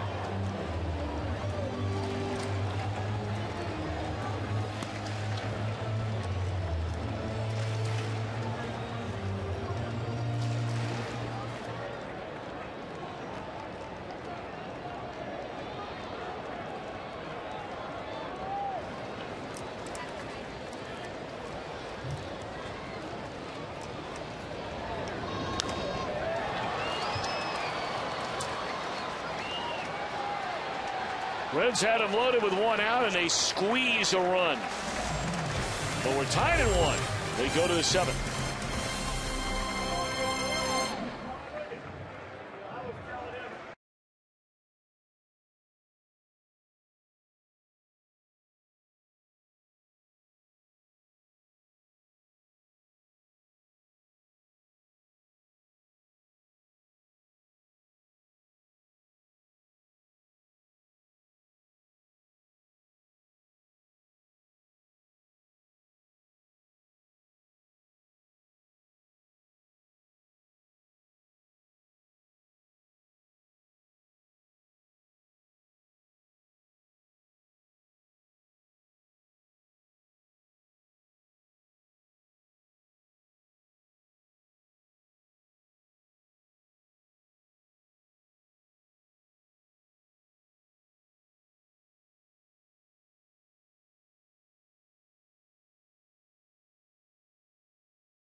Creating great dishes together with the food service industry for over 30 years. By your Cincinnati and Northern Kentucky Toyota dealers, visit buyatoyota.com. And by AT&T, the nation's largest 4G network. AT&T, rethink possible. Beautiful night along the banks of the Ohio. I mean, you can't ask for a better night tonight. Temperatures in the low 70s. It's going to get warmed up this weekend. And a huge weekend of baseball with the Rockies coming to town. Don't forget, there's one more game left in this series. That'll be tomorrow night against 7-10. It's rare on getaway day for the opposition that there would be a night game. First pitch swinging to begin the top of the 7th in this 1-1 game is David Ross, and you like that. 1 pitch, 1 out. Well, you're not kidding about that. Yeah, let's send out a couple of get well wishes tonight to Carol Littleton of Sabina, Clinton County. Broke her ankle. So I want you to get better, Carol. And a couple of guys who are very dear to Reds and amateur baseball around this area. They both serve on the board of the Kid Glove Games. Paul Kramer, the executive director, just had some surgery, got out of the hospital. Paul, I hope you're feeling better, and good luck to you. And Bruce Thompson, same thing for Bruce. Both guys have worked tirelessly to help amateur baseball over the years, and tell you what, that organization needs you guys, needs you back and healthy. So we certainly hope you're on your way to being mended and feeling great. Indeed.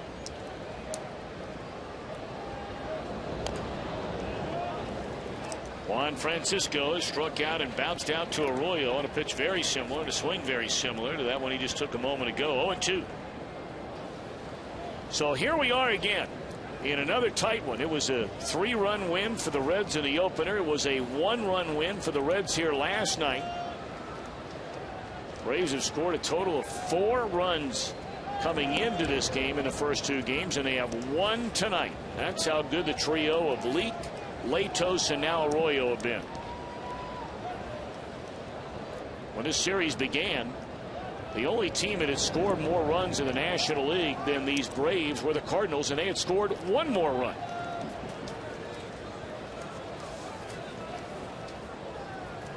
And the same holds true going into play here tonight among National League teams.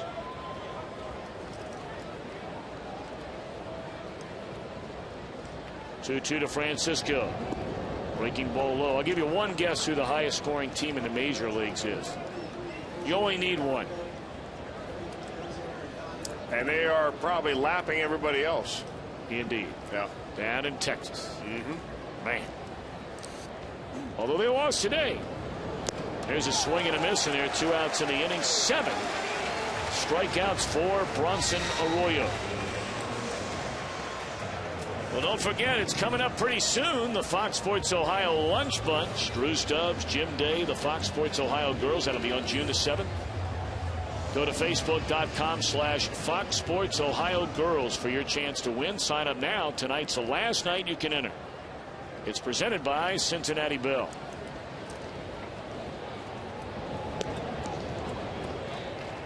Facebook. You don't think they've been in the news lately, do you?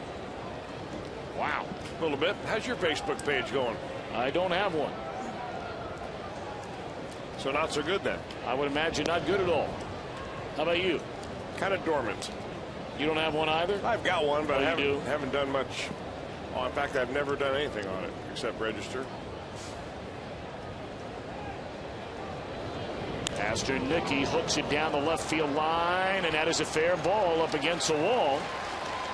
So decision time, and it has been made by the manager, Freddie Gonzalez. Hansen, the on-deck hitter. And in a 1-1 game, he's going to bring Hansen back to the dugout.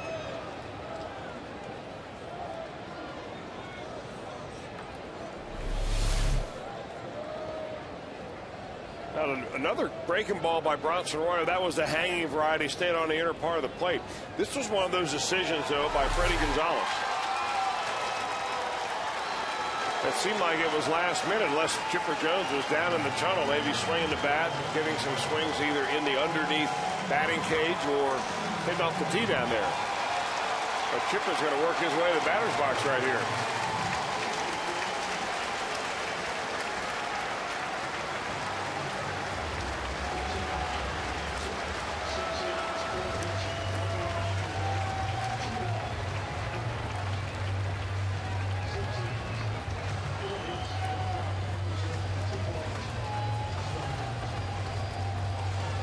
We talked about the numbers for both Chipper Jones and Brian McCann, neither of whom were in the lineup tonight against Bronson Arroyo. And here comes Dusty Baker, and apparently he's not going to allow Jones to improve upon those numbers against Arroyo.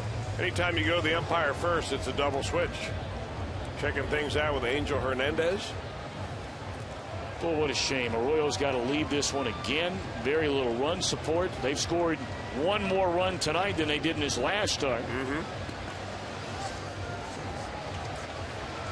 He lost to Andy Pettit last time out. Tonight leaves the ball game all tied. Allows just 4 hits. Strikes out 7. Walks 2. Nice round of applause for him. Aroldis on from the bullpen. Our Skyline call to the bullpen.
To you by King's Honda and the King's Auto Mall. Visit KingsHondaUSA.com. 1-1 game. We are in the top of the 7th inning. Bronson Arroyo removed after allowing a 2-out double to Tyler Pastornicki. And now the first appearance in this series by Chipper Jones after injuring his left ankle over the weekend at Tampa Bay, and it's Aroldis to face him. Ball 1 up and away. There was a time when a lot of Major League managers would want to see Chipper Jones turned around and bat right-handed. But the way Aroldis has pitched against left-handers so far this year, he's held them to a .063 batting average. That is 2 hits and 32 at-bats against lefties for Aroldis. All because of that splitter. And there it is.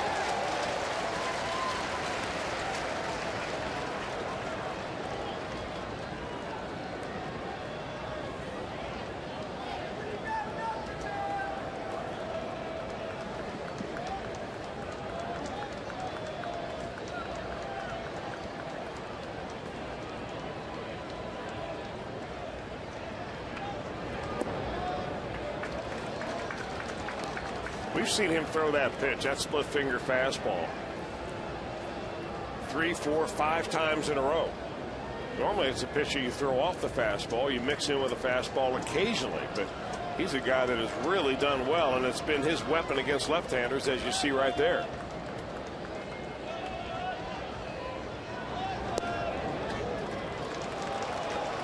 Well, you have the switch hitting Jones here. You have the left-handed batting Michael Bourne next. Well, you know, you see hitters with those little braces on their legs protecting their shin and their ankle area. Always, or almost always, you see it's on the front foot. Here, Chipper Jones injured that left one, so left-handed, it doesn't matter. He's going to protect that baby anyway. And he draws a walk.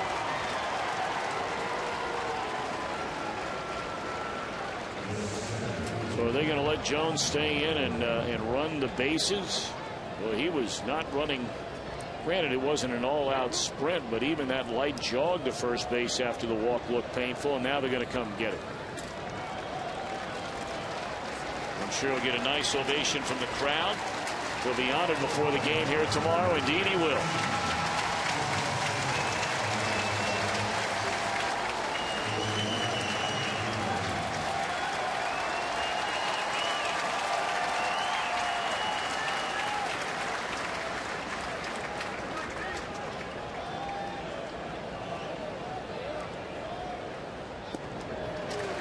So Tim Hudson, of course, a member of their starting rotation who beat the Reds in Atlanta last week. He's a pinch runner for Chipper.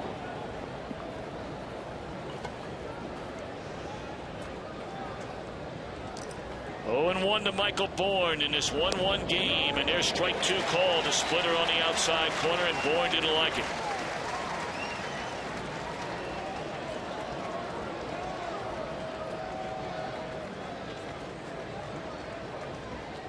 Arroyo cannot win it. At best, he doesn't figure in the decision at all. 0-2. Fouled away by Bourne.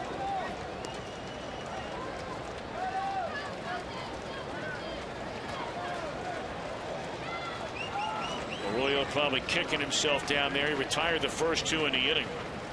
He knew it would be his final inning. His spot due up third in the bottom half of the 7th. But he allowed that 2-out double to the shortstop Pasternicki. And now the 0-2 on Bourne. Arredondo, it started for the dugout. That's where the strike 2 pitch was. Yeah, that's not exactly the way to win over the umpire's approval right there, especially a guy like Angel Hernandez. You see a little frame job attempted by Ryan Hannigan, not in there.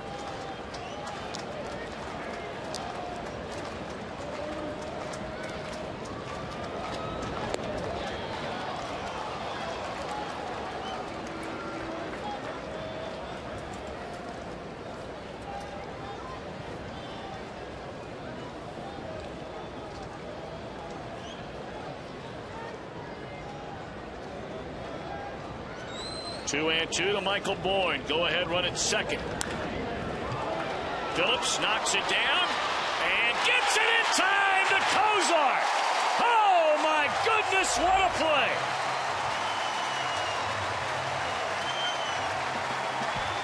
Every night, it's Brandon Phillips. Didn't get it cleanly, but then the push. Look at this push for the out. Wow.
You can coach certain things, but you can't coach desire like Brandon Phillips has. I mean, he makes something out of nothing right here.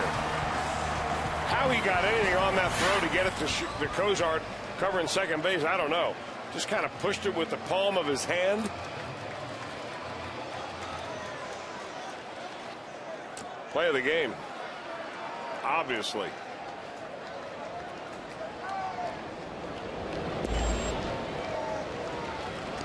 So Tommy Hansen out of the game after they hit for him a moment ago. And here comes Chad Durbin. Not having a very good year. 8 walks in 14 innings. Durbin, a guy who keeps getting a chance year after year after year after year. Started with Kansas City, was with Cleveland, Arizona, a couple of years with the Tigers, 3 years with Philadelphia, back with the Indians last year.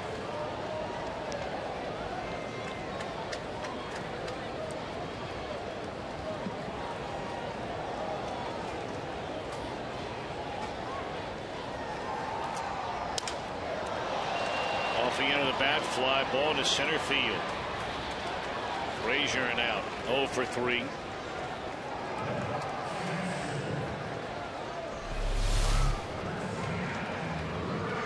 Looks like he gets his ball out on the end of the bat, and he does. And there's 2 ways to break about. One is right in on the hands, and the other is right on the end, and that baby just splinters.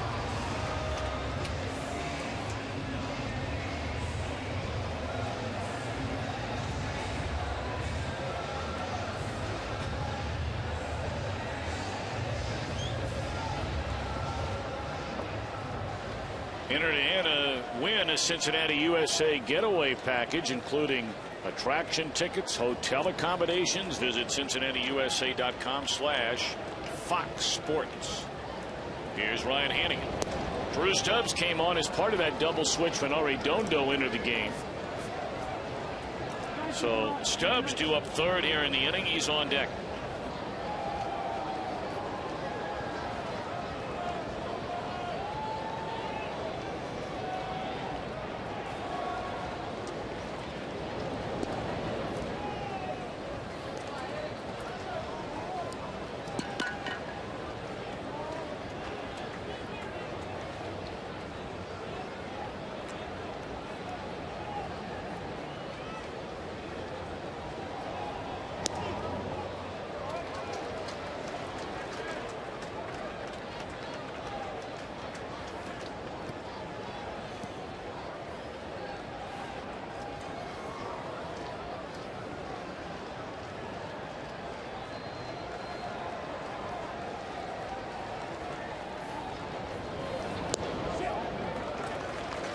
Brought up earlier, Durbin has always been a kind of guy that struggles with command. He'll get strikeouts. A lot of pitchers get strikeouts when guys chase pitches out of the zone.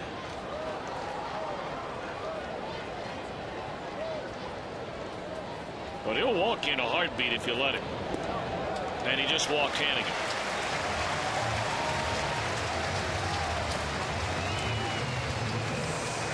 Well, the problem with a guy that struggles with command outside the strike zone is that he probably struggles with command inside the strike zone too. In 14 innings this year, he not only has walked 9 now, but he's given up 5 home runs. That's not a good ratio. And this is a ballpark that can give them up.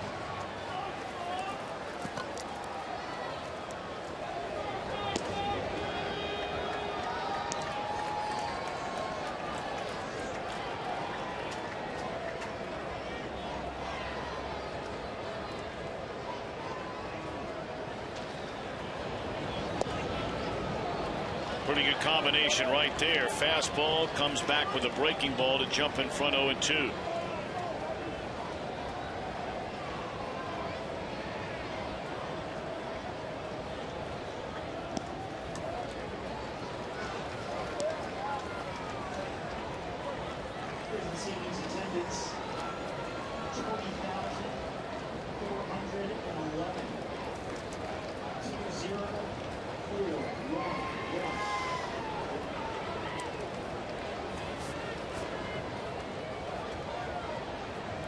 One game. We're in the last of the 7th inning. The go-ahead run is aboard at first base. Ryan Hannigan after a 1-out walk. And Drew Stubbs, who bats for the first time since coming on defensively in the top of the inning, behind an account at 1-2. Cozart waits.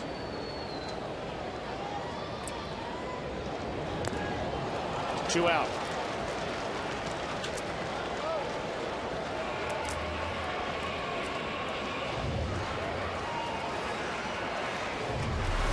After seeing a couple of slow sliders here, he just kind of zips that fastball by him. Maybe that was a cutter. I guess it was a cutter that he fooled Stubbs on the outer part of the plate.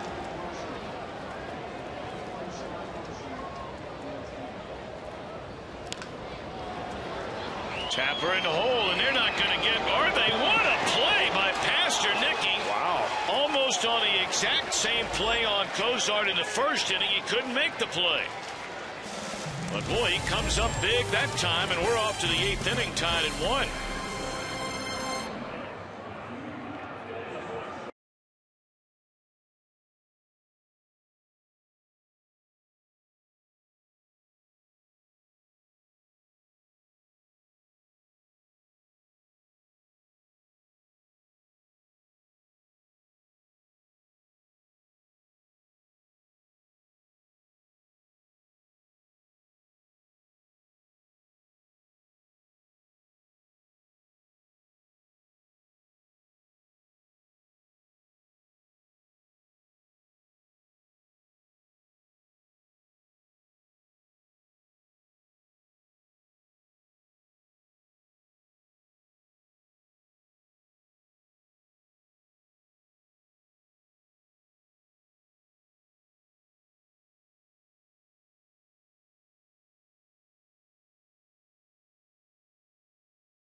To celebrate history, it'll be Sunday, June the 24th for the Reds Hall of Fame Induction Gala presented by CincyFavorites.com.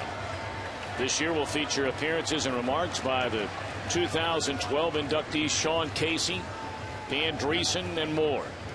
For more information on the 2012 Reds Hall of Fame Induction Gala, Sunday, June the 24th, call 513-765-7921 or visit redsmuseum.org. That's a great event.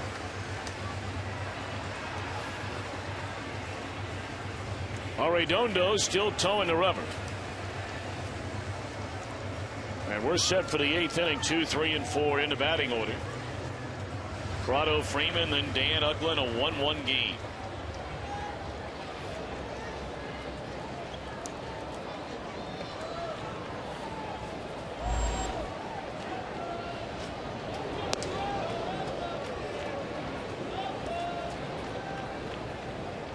One run, 4 hits, and errors, 6 men left on base for the Braves. 1 run, 4 hits, no errors, and 6 stranded for the Reds. Both starters, dynamite tonight. Hansen, 6 innings of 4-hit, 1-run baseball. Arroyo, 6 2/3 of 4-hit, 1-run baseball. Bronson struck out 7 in the game. Arredondo came on to get the final out in the 7th inning, and he starts the 8th.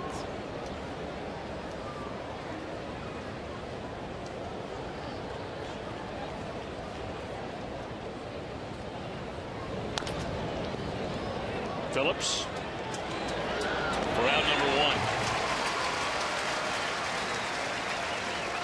1. Reds will have 2, 3, and 4 in their batting order as well when we arrive in the bottom of the inning. Izzy, Votto, and Brandon due up.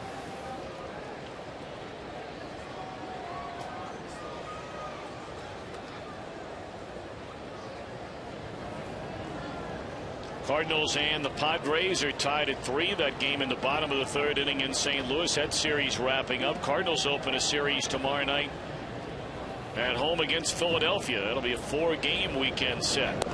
Strike 1 to Freeman.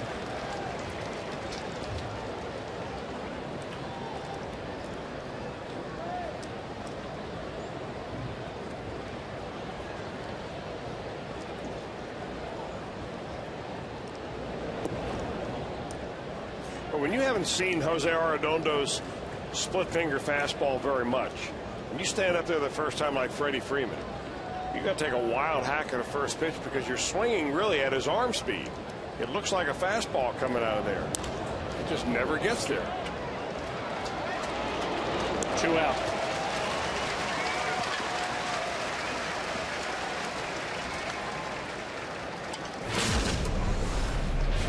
Nissan drive of the game, and Dan Uggla drove it a long way in the fourth, accounting for the lone Atlanta run.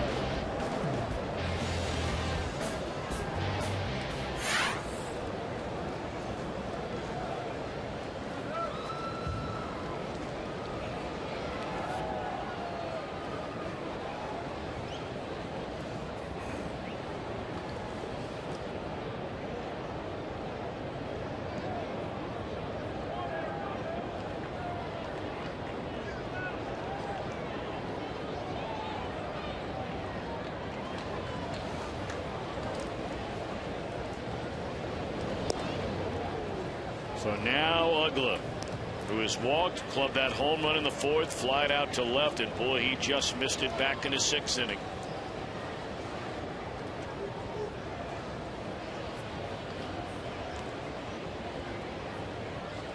One-0 pitch. He is under the knees. I believe he hit a 2-0 pitch for a home run, didn't he?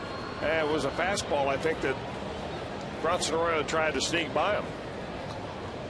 Just get a little sinker in on the hands. He didn't get it in there nearly enough.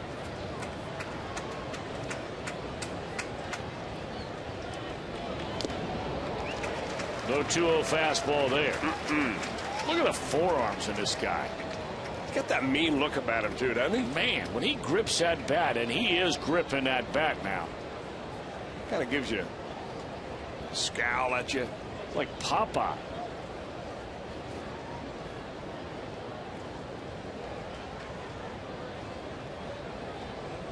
No, he's like that dude Popeye used to fight all the time. What was his name? Brutus. Yeah, Brutus with a beard going. Bruto. Bluto? Bluto. No, not Pluto. No, Bluto. Pluto.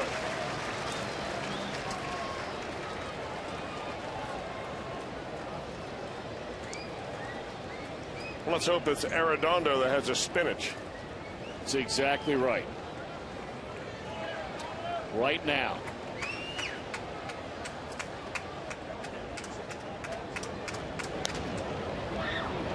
Go ahead, Chris. Start singing it. Popeye the Sailor Man. I live in a garbage can. 1-1 game, middle of the 8th.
Powered by Cincinnati Children's in the top 10 for all selected pediatric specialties in U.S. News and World Report's 2011 Best Children's Hospitals.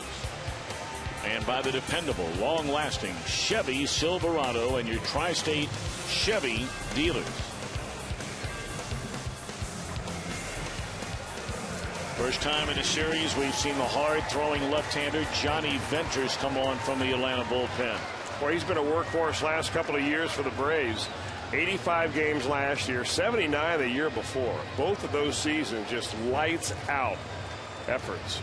Earned run average on those years under 2.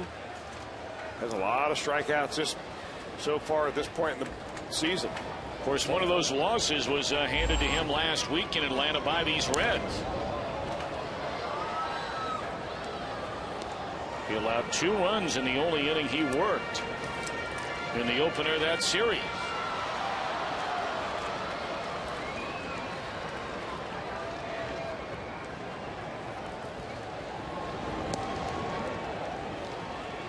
Be interesting to say as this season moves on how Venters and Kimbrel hold up in that Atlanta bullpen.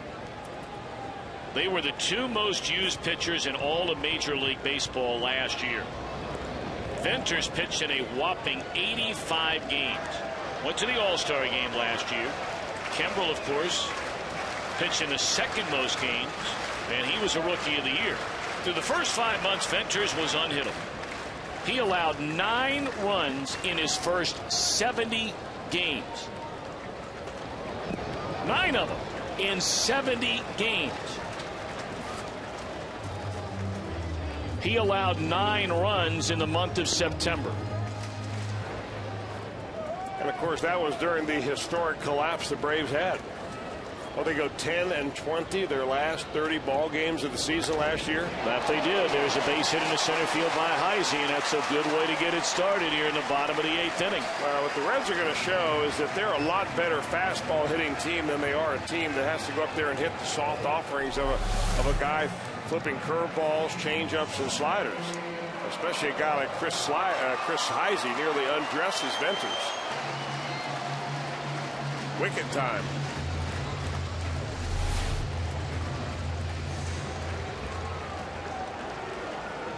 Atlanta last year had the 4th best record in all of baseball at the end of August and did not reach the playoffs. They had a 9.5 game lead in the wild card over the Giants. The Cardinals were 3rd, 10.5 back.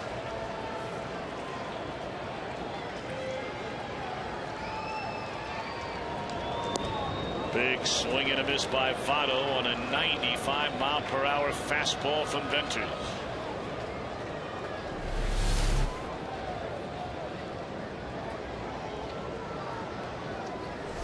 Joey 0 for 3 is grounded to second, bounced to short, and struck out. That's in the dirt and heads up base running. Heisey always alert on the bases. His secondary lead. He's just an excellent base runner. But a key to being an excellent base runner is anticipation. You anticipate the ball getting away from the catcher on every pitch. And if you're waiting for it to happen and then you react, oftentimes you're going to be too late. You'll be in no man's land, can't make a decision. You go back to first base.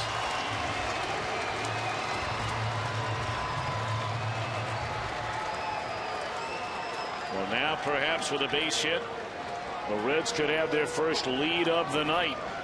And look at Votto. He's had a couple of chances tonight with runners in scoring position. We flailed at that one down and away. Man, that is nasty. This is a slider. He's got a lethal combination, does Johnny Venters. A fastball that he throws in the mid to high 90s. Rated one of the best pitches in all of baseball last year. Action, movement, sinking action, and that hard slider.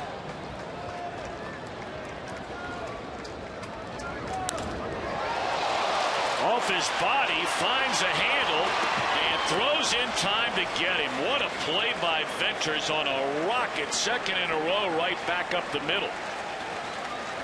And again, Heisey saw the ball was knocked down and not caught, and advances on to 3rd. That got him on the leg. As it turned out, he's out there smiling, telling everybody that he's A-OK, but that ball was blistered.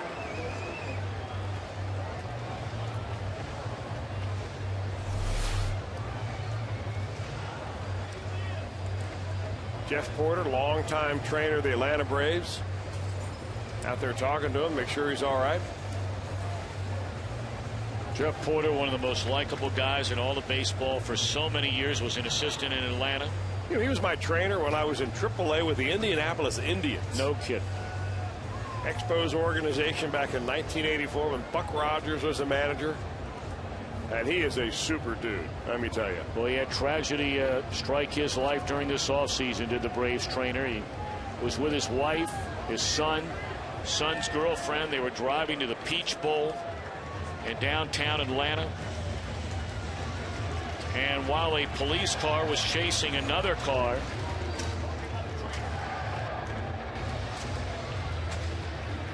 the police car apparently had not turned on its siren. It did have a siren spinning on the top, but Jeff was driving the car, went across the intersection on a green light, and a police car came, jackknifed his car. His wife was sitting in the passenger side and was killed on New Year's Eve. Just a horrible, horrible tragedy. No one else in the car was hurt.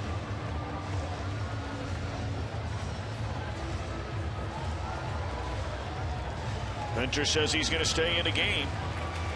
So Mr. Porter, head on back to the Atlanta dugout. We certainly wish Jeff and his entire family all of our thoughts and prayers, even many months afterwards. Yeah, that takes a long time. One of the best right there.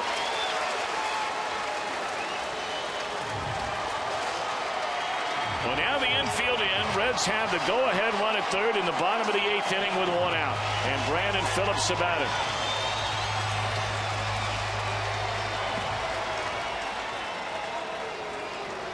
They're going to intentionally walk him with Jay Bruce on deck. Well, you can certainly understand why. Bruce is going through such a terrible slump. A left-handed batter, obviously, against the left-handed Venters. And, of course, it sets up the double play potential, double play ball to get him out of the inning. So all this strictly according to the book. And now it's time for Bruce to deliver. He had the bases loaded with 1 out 2 innings ago. And hit a ground ball to the first baseman Freeman, who tried to turn the 3-6-3 double play, and they couldn't get Bruce on the back end.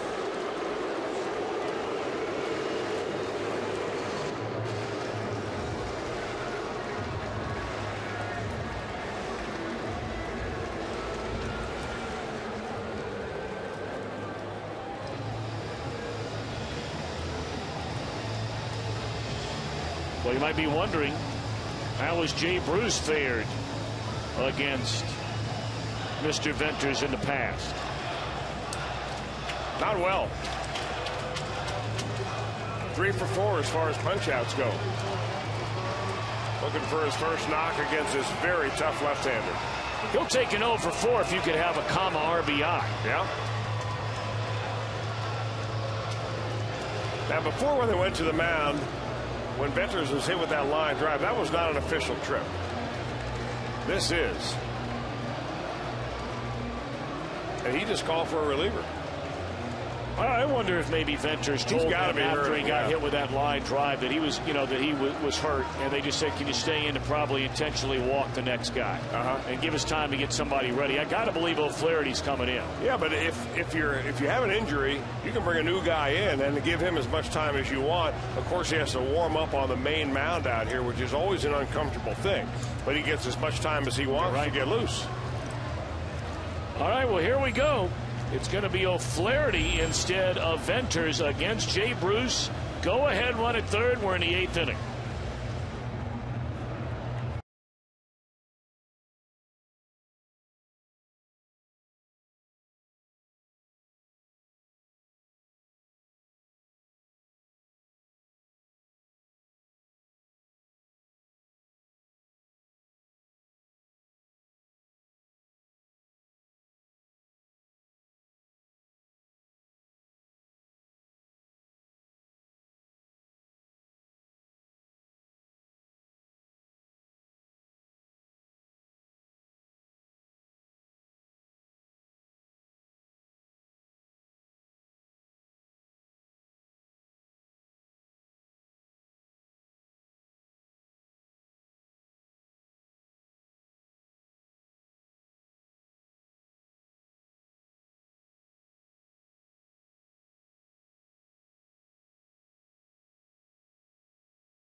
Corners, there's one out, 1-1 game, and Jay Bruce now, instead of facing Venters, will face Eric O'Flaherty.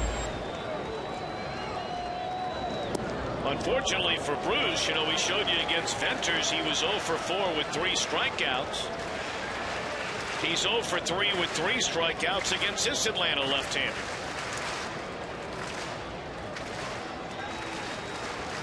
Let's see if Bruce can deliver.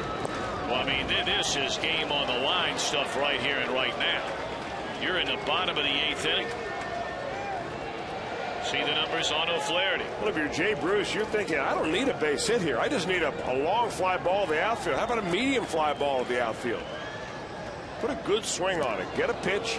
Put a good swing on it. You can't worry about the result. You can't worry about trying to hit a fly ball. You just get a pitch that you know you can elevate.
Of the game, it came in the first inning.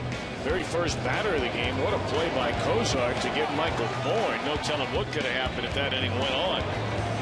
How about the pick at the other end by Joey Votto? Scooping it. And then Votto with a runner at third makes a play. Perfect throw, off balance throw to eliminate Prado.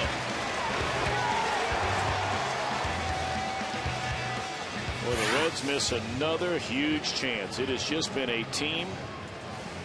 And granted, you know, you're talking about a team that's won 4 games in a row. They're playing their best baseball of the season. They are tied in this game, 1-1 here tonight.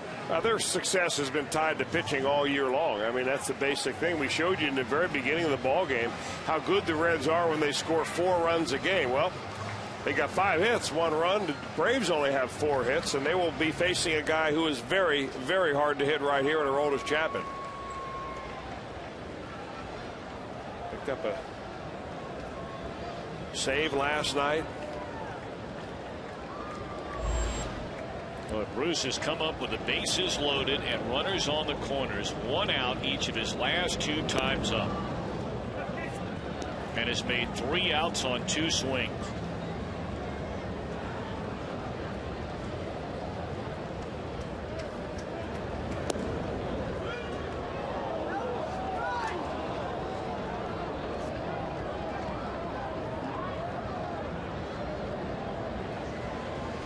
Hinske to be followed by David Ross and then Juan Francisco. 3 straight left-handed batters. Now that's the pitch right there that if you start chasing that fastball upstairs against Aroldis Chapman, you have no chance.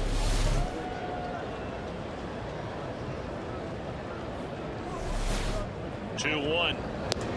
Fastball in there, strike at 95. And I beg your pardon, Rossi on deck hitter is a right-handed batter. Francisco a lefty.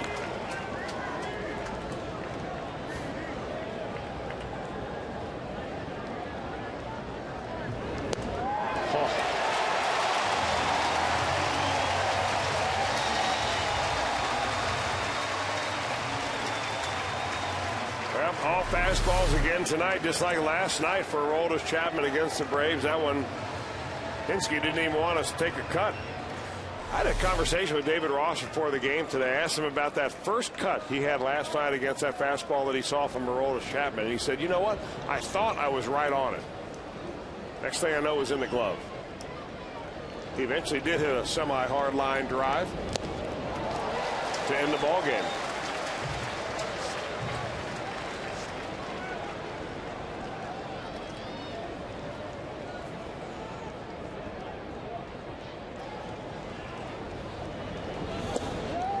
Strike two. Now, not the same velocity tonight for Chapman, at least here through the first batter and 2 pitches, but throwing strikes. I mean, there were so many times last year where he's throwing 98, 103, and had no idea where it was going. We showed you the numbers before the game tonight. He averaged 7 walks per 9 innings last year. He is averaging 2 walks per 9 innings this year, along with nearly 16 strikeouts per 9 innings this year.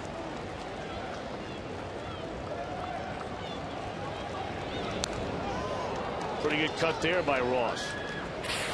Here are those numbers, last year to this year.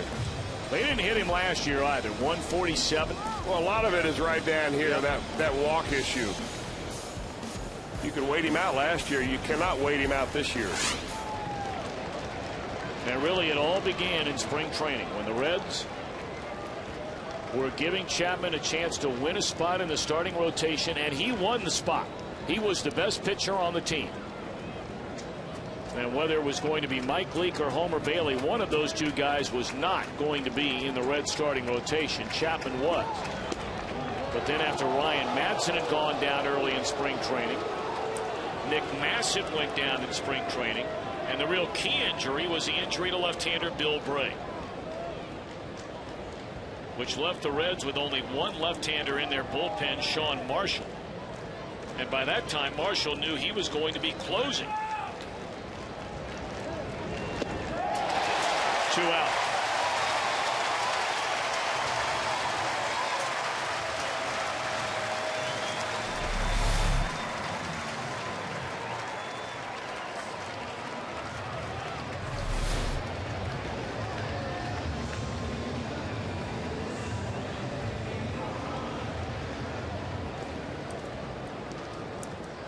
Now the batter Juan Francisco, 0 for 3, has struck out twice and sandwiched in between a roller back to the mound.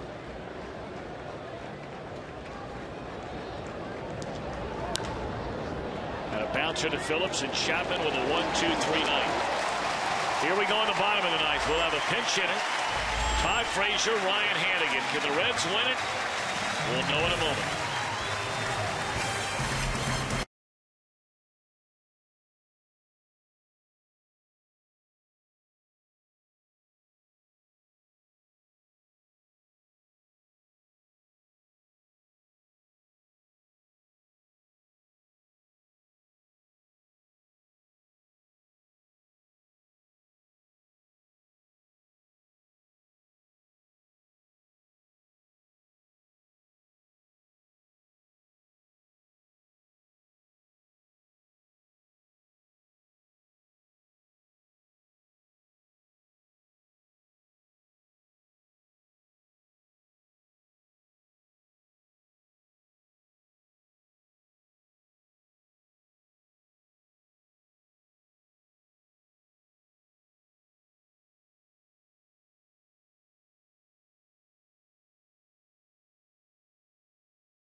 Colorado this Sunday at Great American Ballpark, and the entire weekend take advantage of the Reds 4 for 48 ticket deal. 4 view level tickets, 4 Reds hats. And don't forget, Sunday the first 8,000 kids 14 and younger receive kids binoculars presented by Tire Discount. 381 Reds. Visit Reds.com or visit select Kroger locations for tickets over the weekend.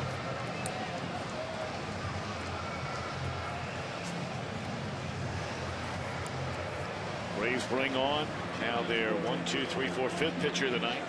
It'll be Christian Martinez. Last pitched on Wednesday night. Allowed a couple of runs, 3 hits in 2 1/3 innings against Miami. Now this is where it becomes kind of interesting for both ball clubs, because you're playing against now pitchers that are not used to pitching late in the ball game. I would say that at least not this young man.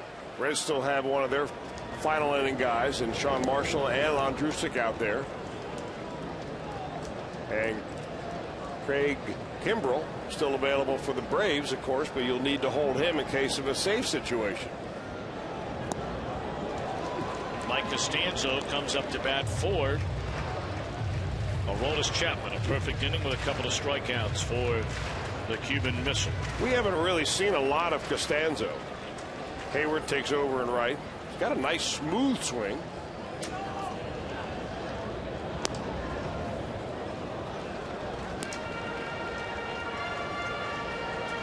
That's a very highly thought of prospect with the Philadelphia Phillies organization. Well, you're not lying. I mean, he had some great years in their minor league system, a 2nd-round draft choice. So that tells you what at least that organization thought of him coming out of Coastal Carolina University. He's a Pennsylvania native, still makes his home there.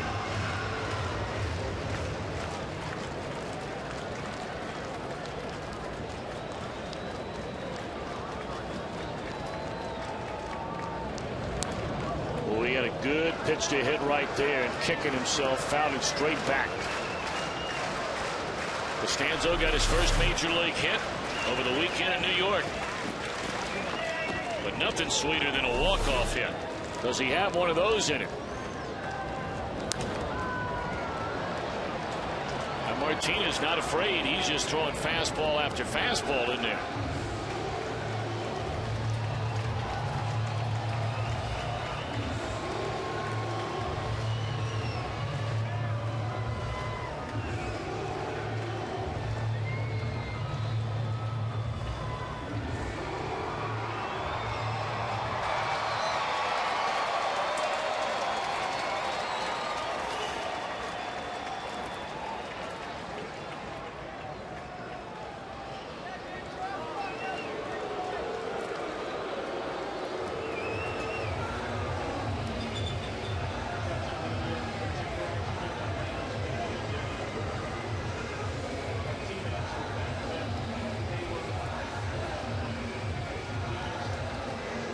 I remember earlier this year, last year, I beg your pardon, when the Braves played a 19-inning game against the Pirates. Reds had one of those against Philadelphia. Shun Man pitched 6 innings out of their bullpen. Shut him out. 1 out. Fastball, fastball, fastball, fastball, changeup.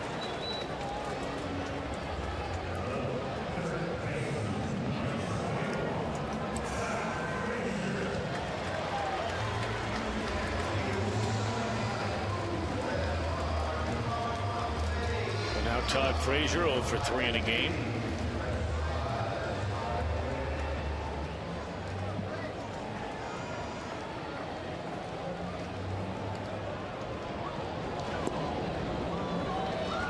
Fastball at 91 on the inside corner, a strike.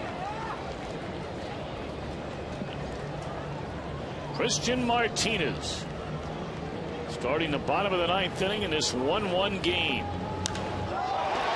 Fly ball, right field. Is it a game winner? No, up against. He got it. It is gone out of here. It looked like Hayward had the ball. And a game-ending home run by Frazier. Reds 2-1 winners.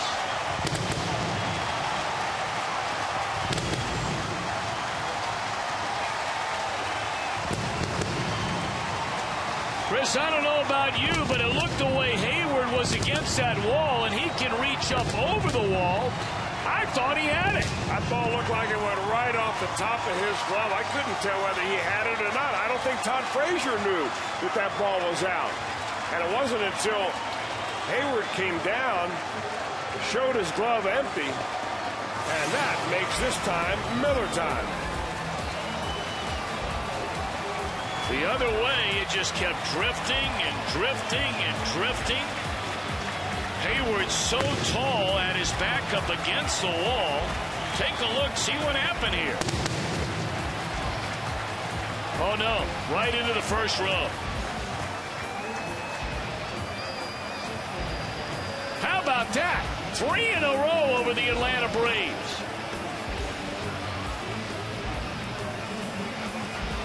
Well, I can never get tired of seeing that celebration at home plate. The scrum waiting for the guy who hits the game-winning walk-off home run. Tonight it was Todd Frazier. And he is down right now talking with Jeff Pecoro on the field. Pick. Well, thank you much, guys. And Todd, that's got to be the greatest feeling in the world, isn't it?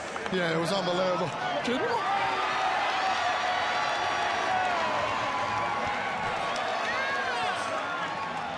Where'd they find that out there so quick? Unbelievable. They're quick at that, aren't they? Yeah. No, seriously, that has to be just the greatest feeling. And it's been a while, and that's what you said. Thank goodness, right? Yeah, you know, I've been struggling there for a little bit, you know, trying to find my stride, and hopefully this helps me out here in the long run. You've been having some great pitching of late. I mean, the guys have been fantastic.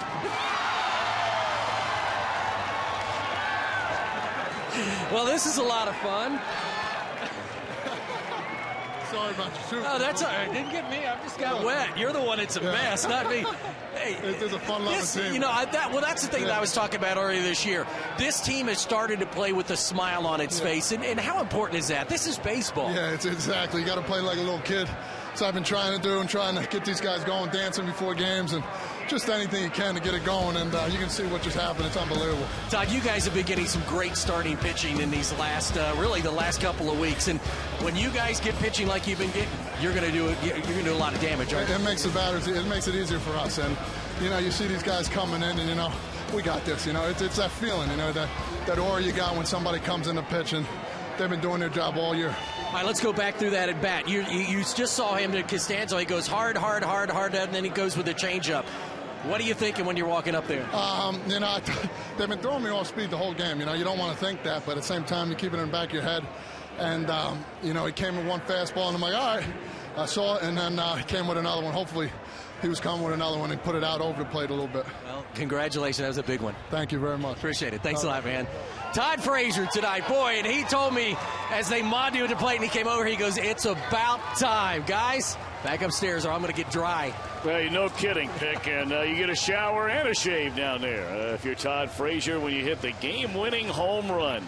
So these Cincinnati Reds are now riding the tide of a 5-game winning streak. They are 5 games over the 500 mark.